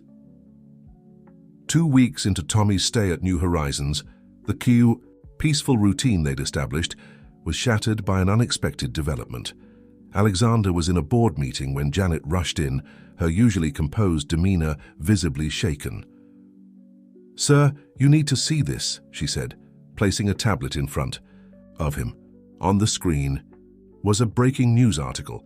Tech mogul's charity work questioned. Investigation reveals possible corporate manipulation. Alexander quickly scanned the article, his expression darkening. Drake's media contacts had done their work well, weaving a narrative that cast doubt on the Montgomery Foundation's motives in the Sullivan case. More disturbing were the thinly veiled references to Tommy, though they didn't name him directly. Get Richard in here, Alexander instructed Janet. And call Dr. Collins. Make sure Tommy's okay. Within minutes, his legal team was assembled in the conference room. Richard looked grim as he outlined the situation. They're trying to paint this as a corporate takeover disguised as charitable work. Drake's people are suggesting you used information about Sullivan's operation to force Drake out of valuable property holdings. What about the evidence of Drake's involvement with Sullivan? Alexander asked. They're claiming it was planted that you orchestrated the whole thing to damage Drake's reputation. Richard paused. But that's not the worst part. They're starting to ask questions about Tommy's background, implying that his placement at New Horizons was strategic rather than charitable. Alexander's phone buzzed, Dr. Collins calling. Tommy's fine, she reported before he could ask. He hasn't seen the news yet, but some of the other students have been talking about it. Our staff is monitoring the situation closely. After ending the call, Alexander stood and walked to the window. The city stretched out below. Somewhere out there, Drake was probably feeling very pleased with himself. But he'd made a crucial mistake. He'd threatened not just Alexander's business interests, but a child under his protection. Here's what we're going to do, Alexander said, turning back to his team. First, we release all the documentation about Drake's connection to Sullivan's operation. Everything we have, properly verified and authenticated. That's aggressive, Richard cautioned.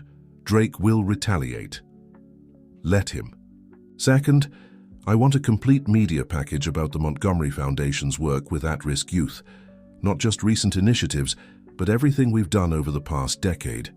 Show that this isn't about one case or one child, but about a long-term commitment to helping those in need. Janet was taking notes rapidly. What about the property allegations? Release the timeline. Show that our interest in those properties came after discovering Sullivan's operation, not before. And emphasize that all properties acquired are being converted into youth centers and educational facilities. As his team began implementing these directives, Alexander received another call, this time from Detective Martinez. "Drake's getting desperate," she reported. "He's been reaching out to some unsavory characters, people connected to Sullivan's operation in other cities. How close are you to moving on those other operations?" "Close, but Drake knows it too. He's trying to discredit everything before we can act. And Montgomery? He's not just using the media. We've detected increased surveillance around New Horizons. His people are watching the school." Alexander's jaw tightened. "I know, our security team has been tracking them. What's your advice, Detective?" "Keep Tommy close. Drake's the type who might try something dramatic if he feels cornered." She paused. "And Alexander? Be careful yourself. Men like Drake don't like losing, and you're making him lose on multiple fronts." After ending the call, Alexander asked his driver to take him to New Horizons. He needed to see Tommy, to make sure the boy understood that no matter what happened, his place at the school was secure. He found Tommy in the mathematics lab, working on what appeared to be an extremely advanced equation.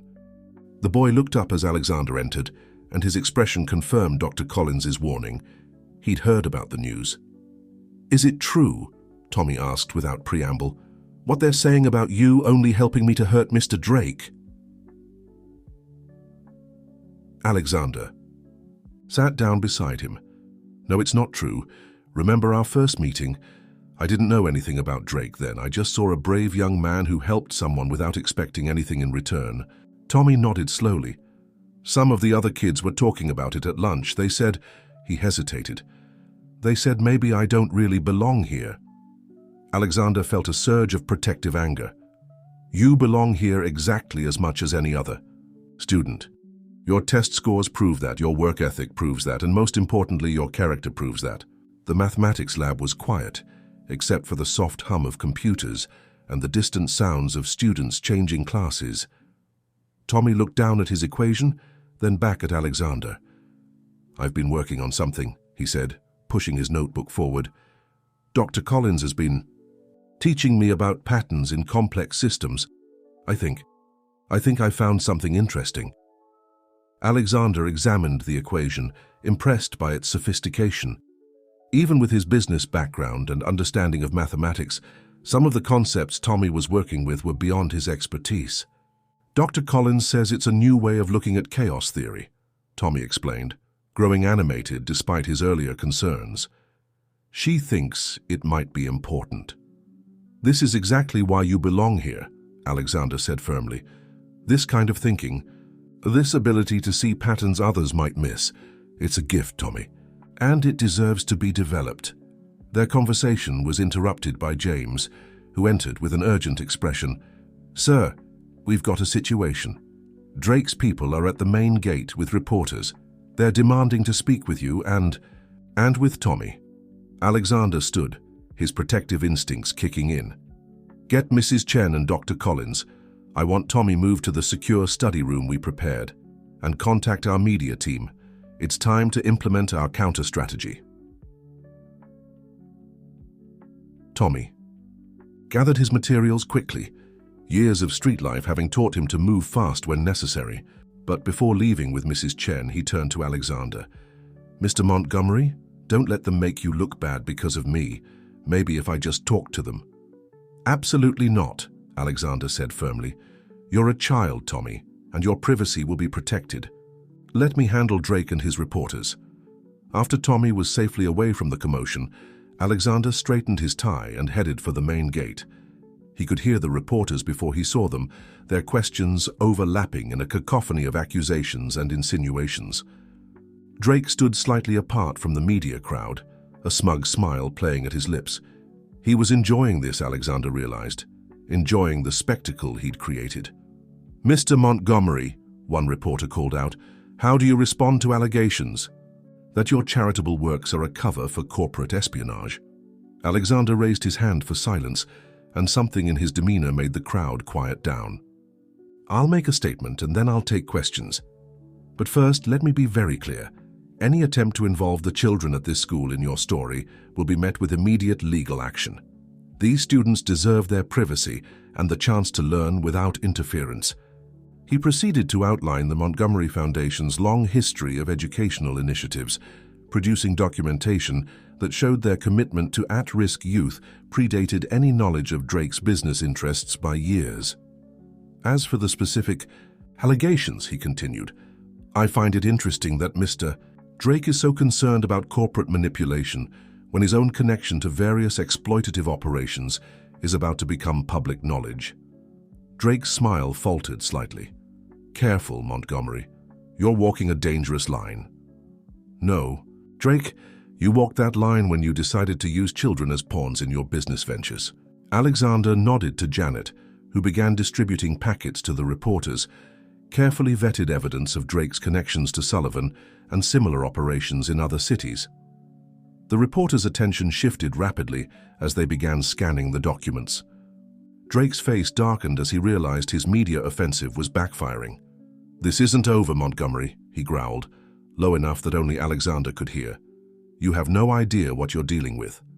Actually, I do, Alexander replied calmly. I'm dealing with a man who's about to lose everything because he never understood that true power comes from helping others, not exploiting them. As Drake and his media entourage retreated, Alexander received a text from Detective Martinez. Perfect timing.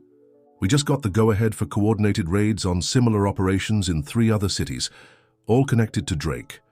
Alexander smiled slightly, then headed back into the school. He found Tommy in the secure study room, still working on his mathematical equations, as if the chaos outside was just another variable to be solved.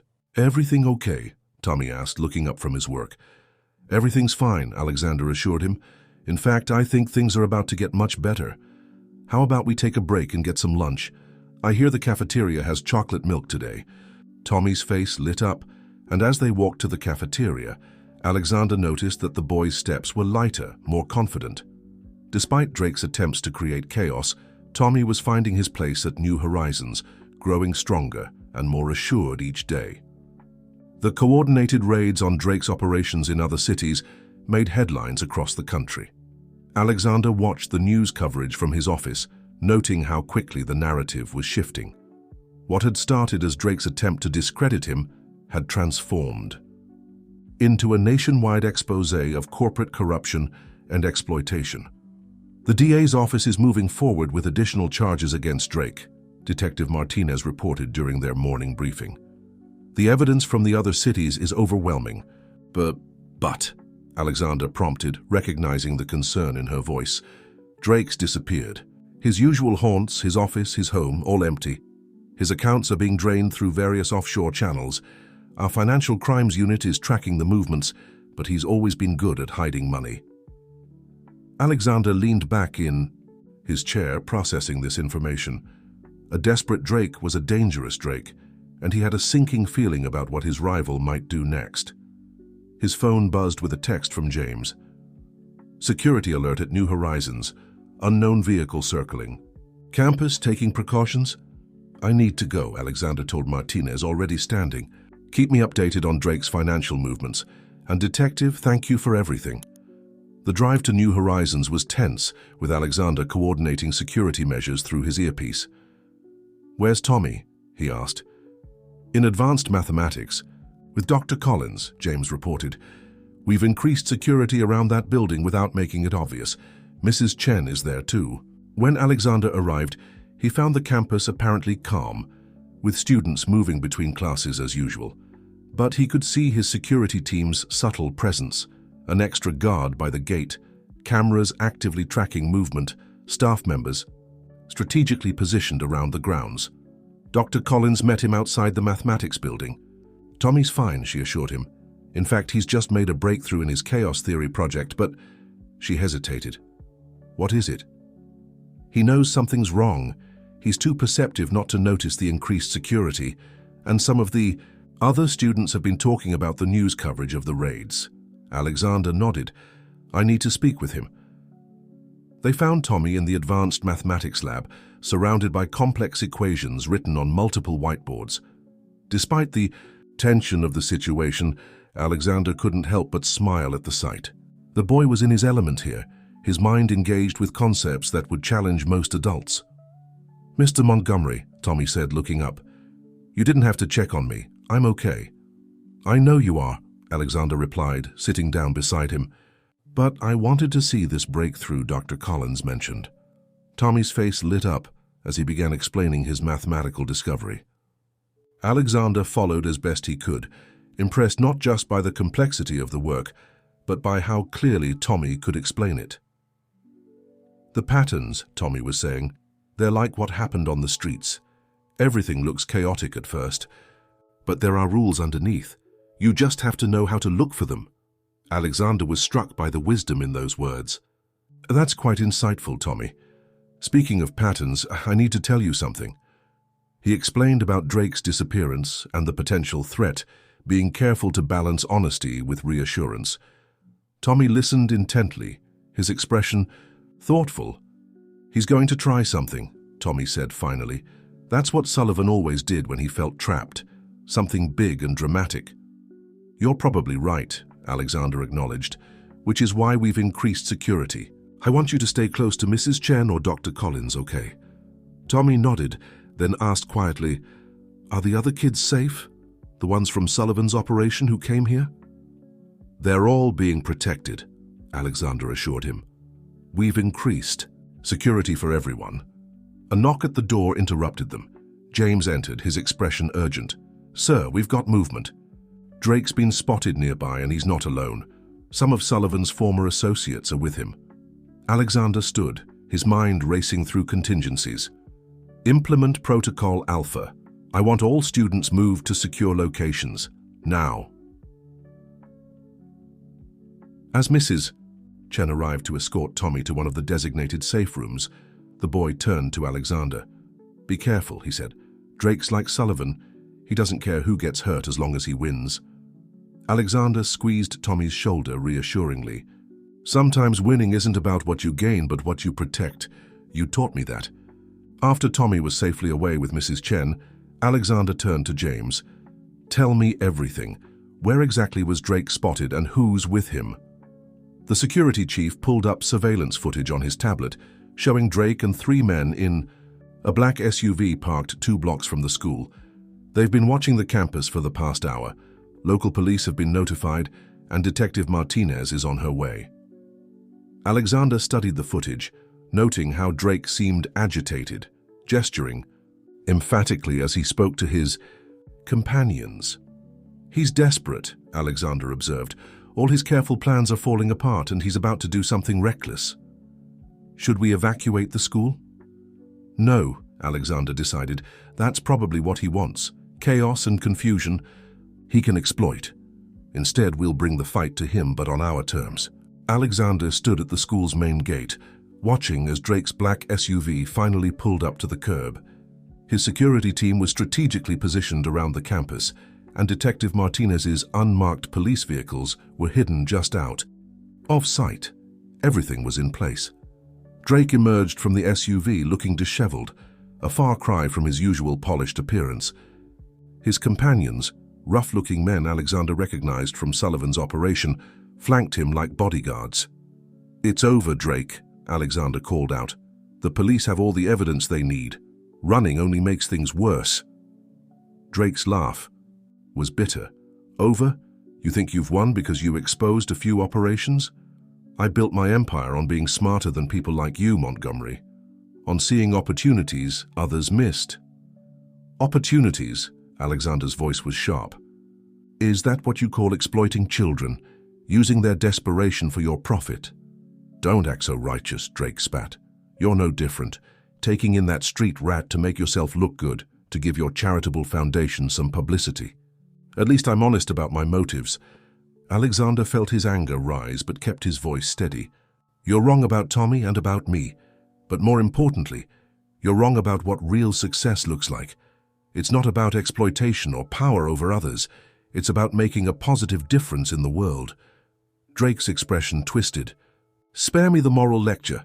I want to see the boy now. That's not happening, Alexander replied firmly. Tommy is a student here under my protection. You have no right to demand anything. Rights. Drake laughed again, a dangerous edge in his voice. Let me tell you about rights. I have the right to protect my interests.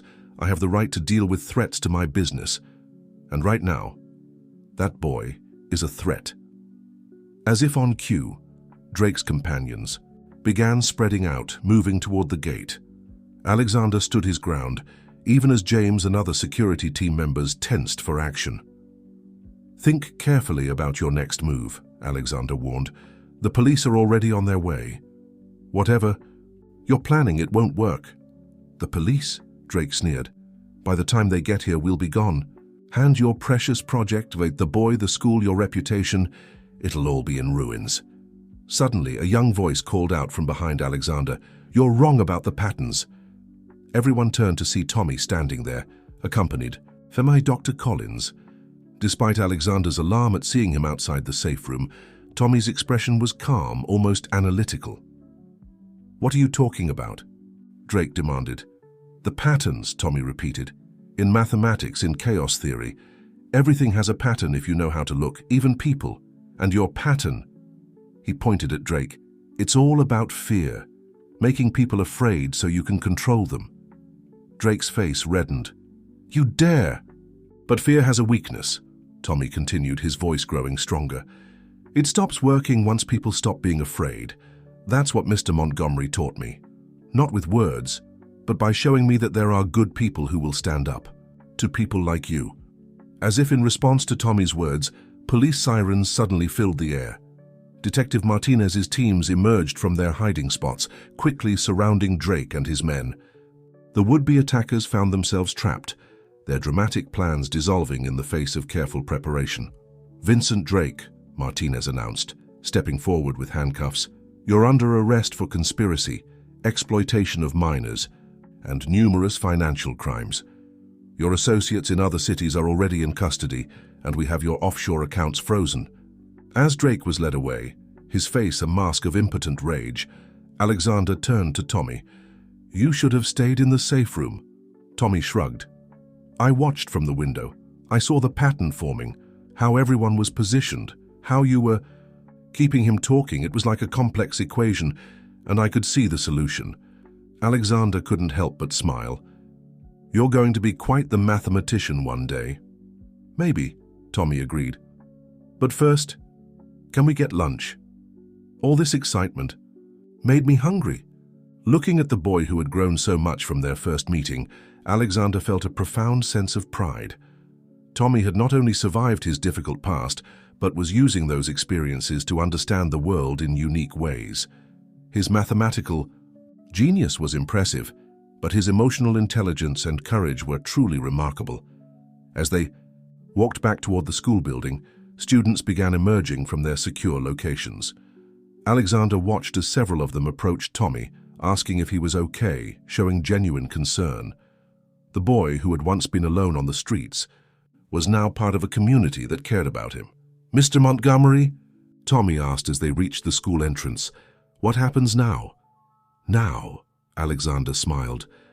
Now you focus on your studies, on your mathematics, on being a kid, and I focus on making sure you and every other child here has the chance to reach their full potential. Tommy nodded, then added thoughtfully, You know, that first day in the park when you pretended to be blind, I think we both learned something about seeing things clearly. Alexander couldn't have agreed more. What had started as a simple test of human kindness had evolved into something far more meaningful, a lesson about the true nature of success, power, and the importance of using both to help others. The weeks following Drake's arrest brought significant changes to New Horizons Academy. The media storm had finally calmed, replaced by a renewed focus on education and the success stories emerging from the school. Tommy, despite his initial reluctance to be in the spotlight, had become something of an inspiration to other students. One crisp autumn morning, Alexander arrived at the campus to find Tommy leading an informal study group in the mathematics lab. Several students, including some who had initially been skeptical of his presence at the school, were gathered around as he explained a complex mathematical concept. "See, it's like a puzzle," Tommy was saying, drawing diagrams on the whiteboard. "Each piece has its place, and once you understand the pattern, everything connects." Alexander stood quietly in the doorway, not wanting to interrupt. The transformation in Tommy over the past months was remarkable. Gone was the wary street child, replaced by a confident young scholar who had found his calling. "Mr. Montgomery," Tommy noticed him and waved. "I was just showing them how to apply chaos theory to real-world problems. Dr. Collins says my approach might be publishable." The other students gathered their materials, thanking Tommy for his help as they headed to their next classes. One, girl Emma, who Alexander recognized as another former street child they'd helped, lingered behind. Tommy's explanation made it all make sense, she told Alexander shyly. "He understands how we think, how to explain things in ways we can understand." After she left, Alexander turned to Tommy with a proud smile. "You've become quite the teacher." Tommy shrugged, but Alexander could see he was pleased. "It's easier to learn when someone believes in you. You taught me that." They walked together through the campus grounds, now adorned with autumn colors. Students and teachers greeted them as they passed, and Alexander noticed how naturally Tommy returned their greetings, no longer scanning for threats or planning escape routes. "The guardianship papers came through this morning," Alexander said casually, though his heart was anything but casual. "Everything's official now." Tommy stopped walking, his eyes wide. "Really, even with all the complications from Drake?" "Really," Alexander confirmed. "Detective Martinez made sure all the legal challenges were dismissed. You're officially under E. My guardianship, with all the security and support that entails." Tommy was quiet for a moment, processing this news. Then he asked, "Can we celebrate with chocolate milkshakes?" Alexander laughed, relieved by the boy's simple request. "Of course, but first there's something else I want to show you." They headed to Dr. Collins's office, where she was waiting with several documents spread across her desk. "Tommy," she smiled warmly, "I'm glad you're here. We've been reviewing your latest work on chaos theory applications and, well, I think you should see this." She handed Tommy a letter from a prestigious mathematical journal. As he read, his eyes grew wider. They want to publish my paper." "With some minor revisions, yes," Dr. Collins confirmed. "Your approach to applying chaos theory to social systems is quite innovative." The review board was particularly impressed that it came from someone so young. Alexander watched as Tommy absorbed this news, seeing the perfect blend of pride and humility in his expression. The boy who had once helped a seemingly blind man cross the street was now helping others see the world in new ways through mathematics. "There's more," Dr. Collins continued. "The publication has drawn interest from several university research departments. They're interested in supporting your continued work through special enrichment programs." Tommy looked up at Alexander, a mix of excitement and uncertainty in his eyes. Would that be okay?" "More than okay," Alexander assured him. "This is exactly what New Horizons is about, helping talented young people reach their full potential." As they left Dr. Collins's office, Tommy was unusually quiet, lost in thought. Finally, he said, "You know, what's funny? If you hadn't pretended to be blind that day, none of this would have happened." "Actually," Alexander replied thoughtfully, "I think it would have happened eventually. People like you, Tommy, people with genuine kindness and extraordinary gifts, they find their way to shine. I'm just glad I got to be part of your journey." They reached the school gate where Alexander's car was waiting to take them for their celebratory milkshakes. The autumn sun was warm on their faces, and the future seemed bright with possibilities. "Mr. Montgomery?" Tommy asked as they got into the car. Do you think my story might help other kids who are where I was?" Alexander smiled, recognizing the same compassion that had first drawn him to help Tommy. "I think your story is already helping others, and I have a feeling it's only the beginning." The diner where they celebrated looked exactly as it had on their first visit months ago, but everything else had changed. Tommy sat confidently in his booth, no longer scanning for exits or hiding food for later. His New Horizons uniform was crisp and neat, and his animated discussion of mathematical theories drew amused glances from nearby customers. "So the universities want me to join their summer programs?" Tommy asked between sips of his chocolate milkshake. "Even though I'm much younger than their usual students?" "Your age is precisely what makes it remarkable," Alexander explained. "Your understanding of mathematics, especially chaos theory, is well beyond your years. But we'll make sure any program you join is properly structured and supervised."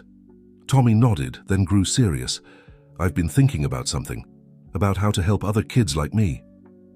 "Oh, what if we created a program at New Horizons?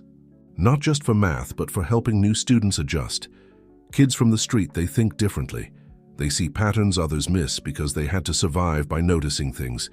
Maybe we could use that. Help them turn those survival skills into academic strengths." Alexander felt a surge of pride.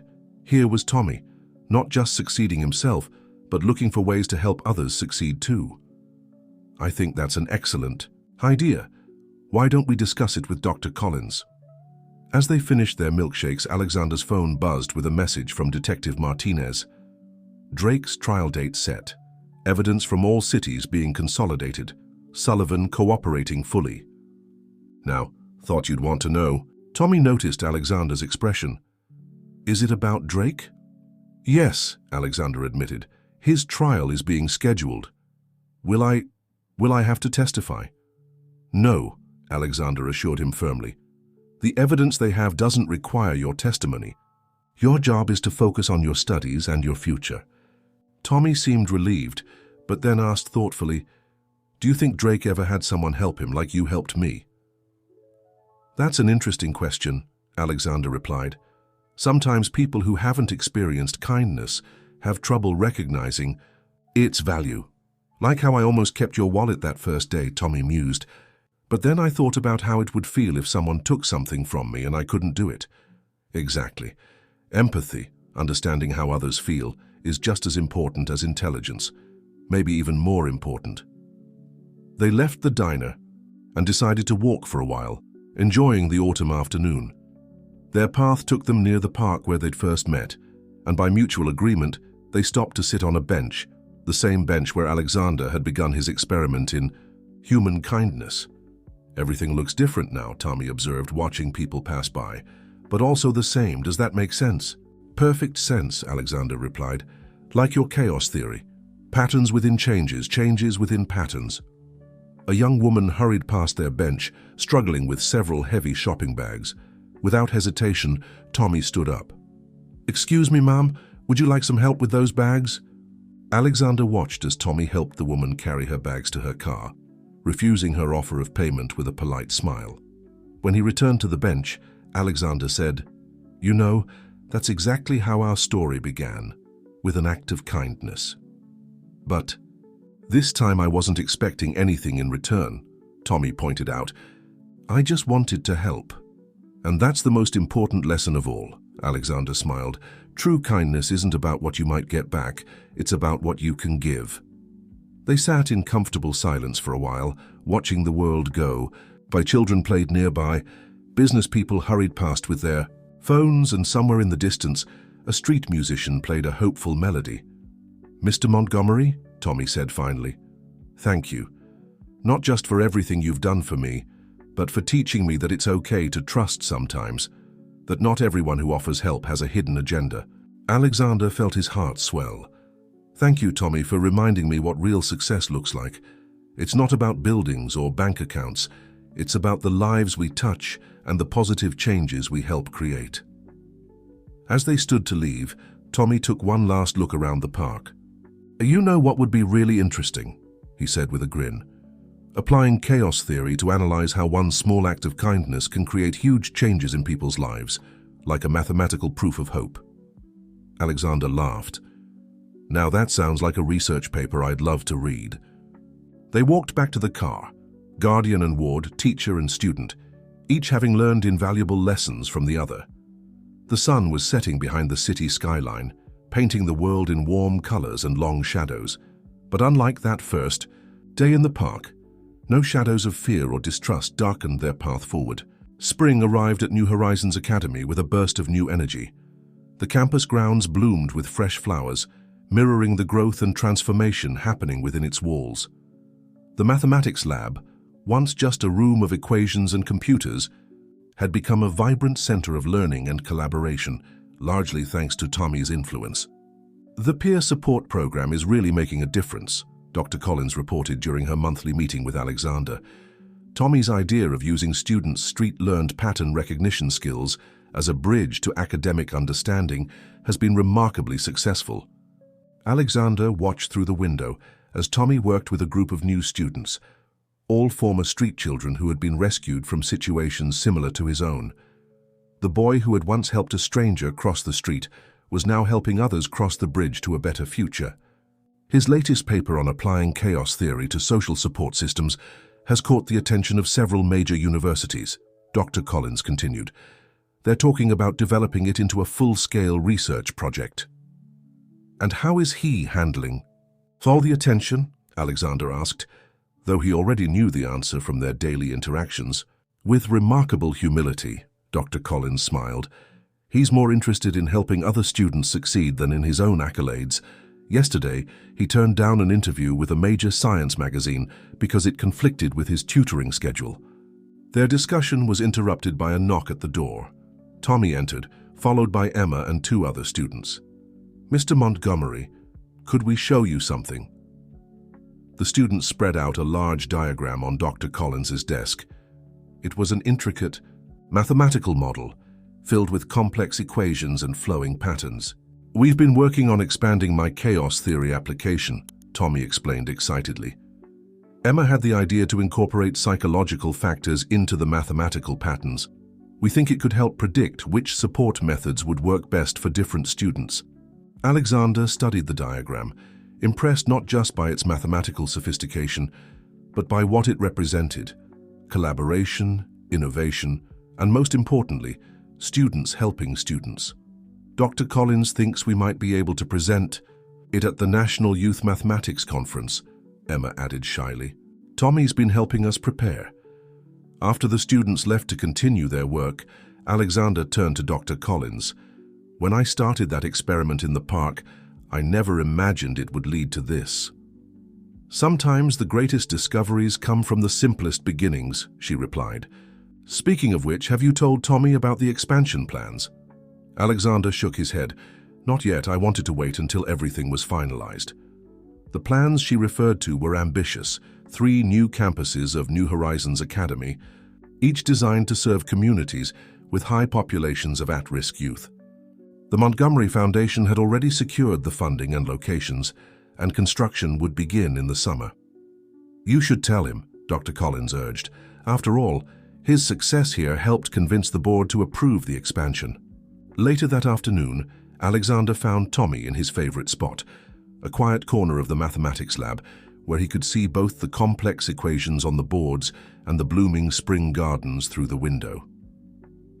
"How would you feel about helping design some new mathematics labs?" Alexander asked, sitting down beside him. Tommy looked up from his work, curious. "New labs? Here?" "Not here," Alexander smiled. "At 3 New Horizons campuses. We're expanding the program to other cities." Tommy's eyes widened as Alexander explained the plans. "So more kids will get the same chance I did?" "Exactly. And we'd like your input on how to design the programs, especially your ideas about using pattern recognition as a bridge to academic subjects." Tommy was quiet for a moment, processing this information. Then he said, "You know what's really interesting? This all started because you wanted to test if people would help others without expecting anything in return. But it turned into something much bigger, a pattern of help that keeps growing and changing like a mathematical progression." Alexander was struck by the wisdom in those words. "You're right. And speaking of patterns, Detective Martinez sent an update this morning. Drake's conviction is final, and all his assets are being liquidated. A significant portion will go to programs helping at-risk youth." "So even the bad things got turned into something good," Tommy observed. Like in chaos theory, sometimes disruption leads to better patterns. Looking at the boy who had become so much more than just a ward or student, Alexander felt a profound sense of gratitude. Tommy had not only seized the opportunity he'd been given, but had transformed it into opportunities for others. The spring sunlight streamed through the windows, illuminating the complex equations on the boards and the eager faces of students working together. In this moment, Alexander could see the future unfolding like one of Tommy's mathematical patterns, each act of kindness creating ripples that would grow into waves of positive change. 1 year to the day after their first meeting in the park, Alexander and Tommy stood together on the stage of New Horizons Academy's main auditorium. The room was filled with students, teachers, and supporters gathered for the announcement of the school's expansion program. Tommy, now confident in his New Horizons uniform, addressed the audience with poise that belied his young age. "Mathematics taught me that every equation starts with a single number," he began, "and every positive change starts with a single action. 1 year ago, I saw someone who seemed to need help, and I chose to help. I didn't know then that that simple choice would change my entire life." The audience listened intently as Tommy explained his journey from the streets to becoming one of New Horizons' most promising students. He shared how his experiences had led to developing new teaching methods that combined street-smart pattern recognition with academic learning. "But the most important pattern I've discovered," Tommy continued, "is how kindness creates more kindness. When someone believes in you, you start believing in yourself, and when you believe in yourself, you can help others believe in themselves too." Alexander watched proudly as Tommy unveiled the plans for the new campuses, explaining how each would incorporate the successful elements of the original school while adapting to local community needs. After the presentation, as the audience mingled during the reception, Detective Martinez approached them. "Quite a difference from that day in the park," she observed with a smile. "Sometimes the smallest decisions have the biggest impacts," Alexander replied, watching as Tommy explained his mathematical theories to an enthusiastic group of potential donors. "The final reports on Drake's case came in," Martinez added quietly. "His entire network has been dismantled. The properties have been converted to youth centers, and the funds are supporting educational programs. Sometimes justice works out perfectly." Alexander nodded, remembering Drake's words about seeing opportunities others missed. He was right about one thing. There were opportunities he couldn't see. Opportunities to help rather than exploit, to build up rather than tear down. The reception continued into the evening, with students demonstrating their projects and sharing their stories. Emma and her study group presented their expanded version of Tommy's chaos theory application, now being developed into a full program for helping new students adjust to academic life. As the event wound down, Tommy joined Alexander by the window. The setting sun cast long shadows across the campus grounds, reminiscent of that first morning in the park. "Do you ever think about what would have happened if you hadn't pretended to be blind that day?" Tommy asked. "Or if I hadn't decided to help?" "Sometimes," Alexander admitted, "but I prefer to think about what did happen, about how one small act of kindness revealed something extraordinary." Tommy smiled, then said thoughtfully, "You know what I've learned this past year? Success isn't just about being smart or working hard. It's about understanding that we're all connected, like variables in an equation. Change one part and you change everything." Alexander looked at the boy who had taught him so much about courage, compassion, and the true meaning of success. "You've come a long way from that park bench." "We both have," Tommy replied, "and now other kids will have the same chance I did. It's like what we learned in advanced mathematics. Every positive action creates infinite possibilities." As they walked together through the campus that evening, Alexander reflected on how a simple experiment in human kindness had grown into something far more significant. The new campuses would soon offer opportunities to hundreds more children, creating a legacy of hope and transformation that would continue long into the future. Tommy stopped at the gate, looking back at the school that had become his home. "Mr. Montgomery, thank you for seeing me that day. Not just for pretending to be blind, but for really seeing me." Alexander placed a hand on Tommy's shoulder, remembering the scared but brave boy who had helped a stranger cross the street. "Thank you, Tommy, for helping all of us see more clearly." The future stretched out before them like one of Tommy's beloved mathematical equations, complex, full of possibilities, but ultimately guided by the simple truth that one act of kindness could change everything.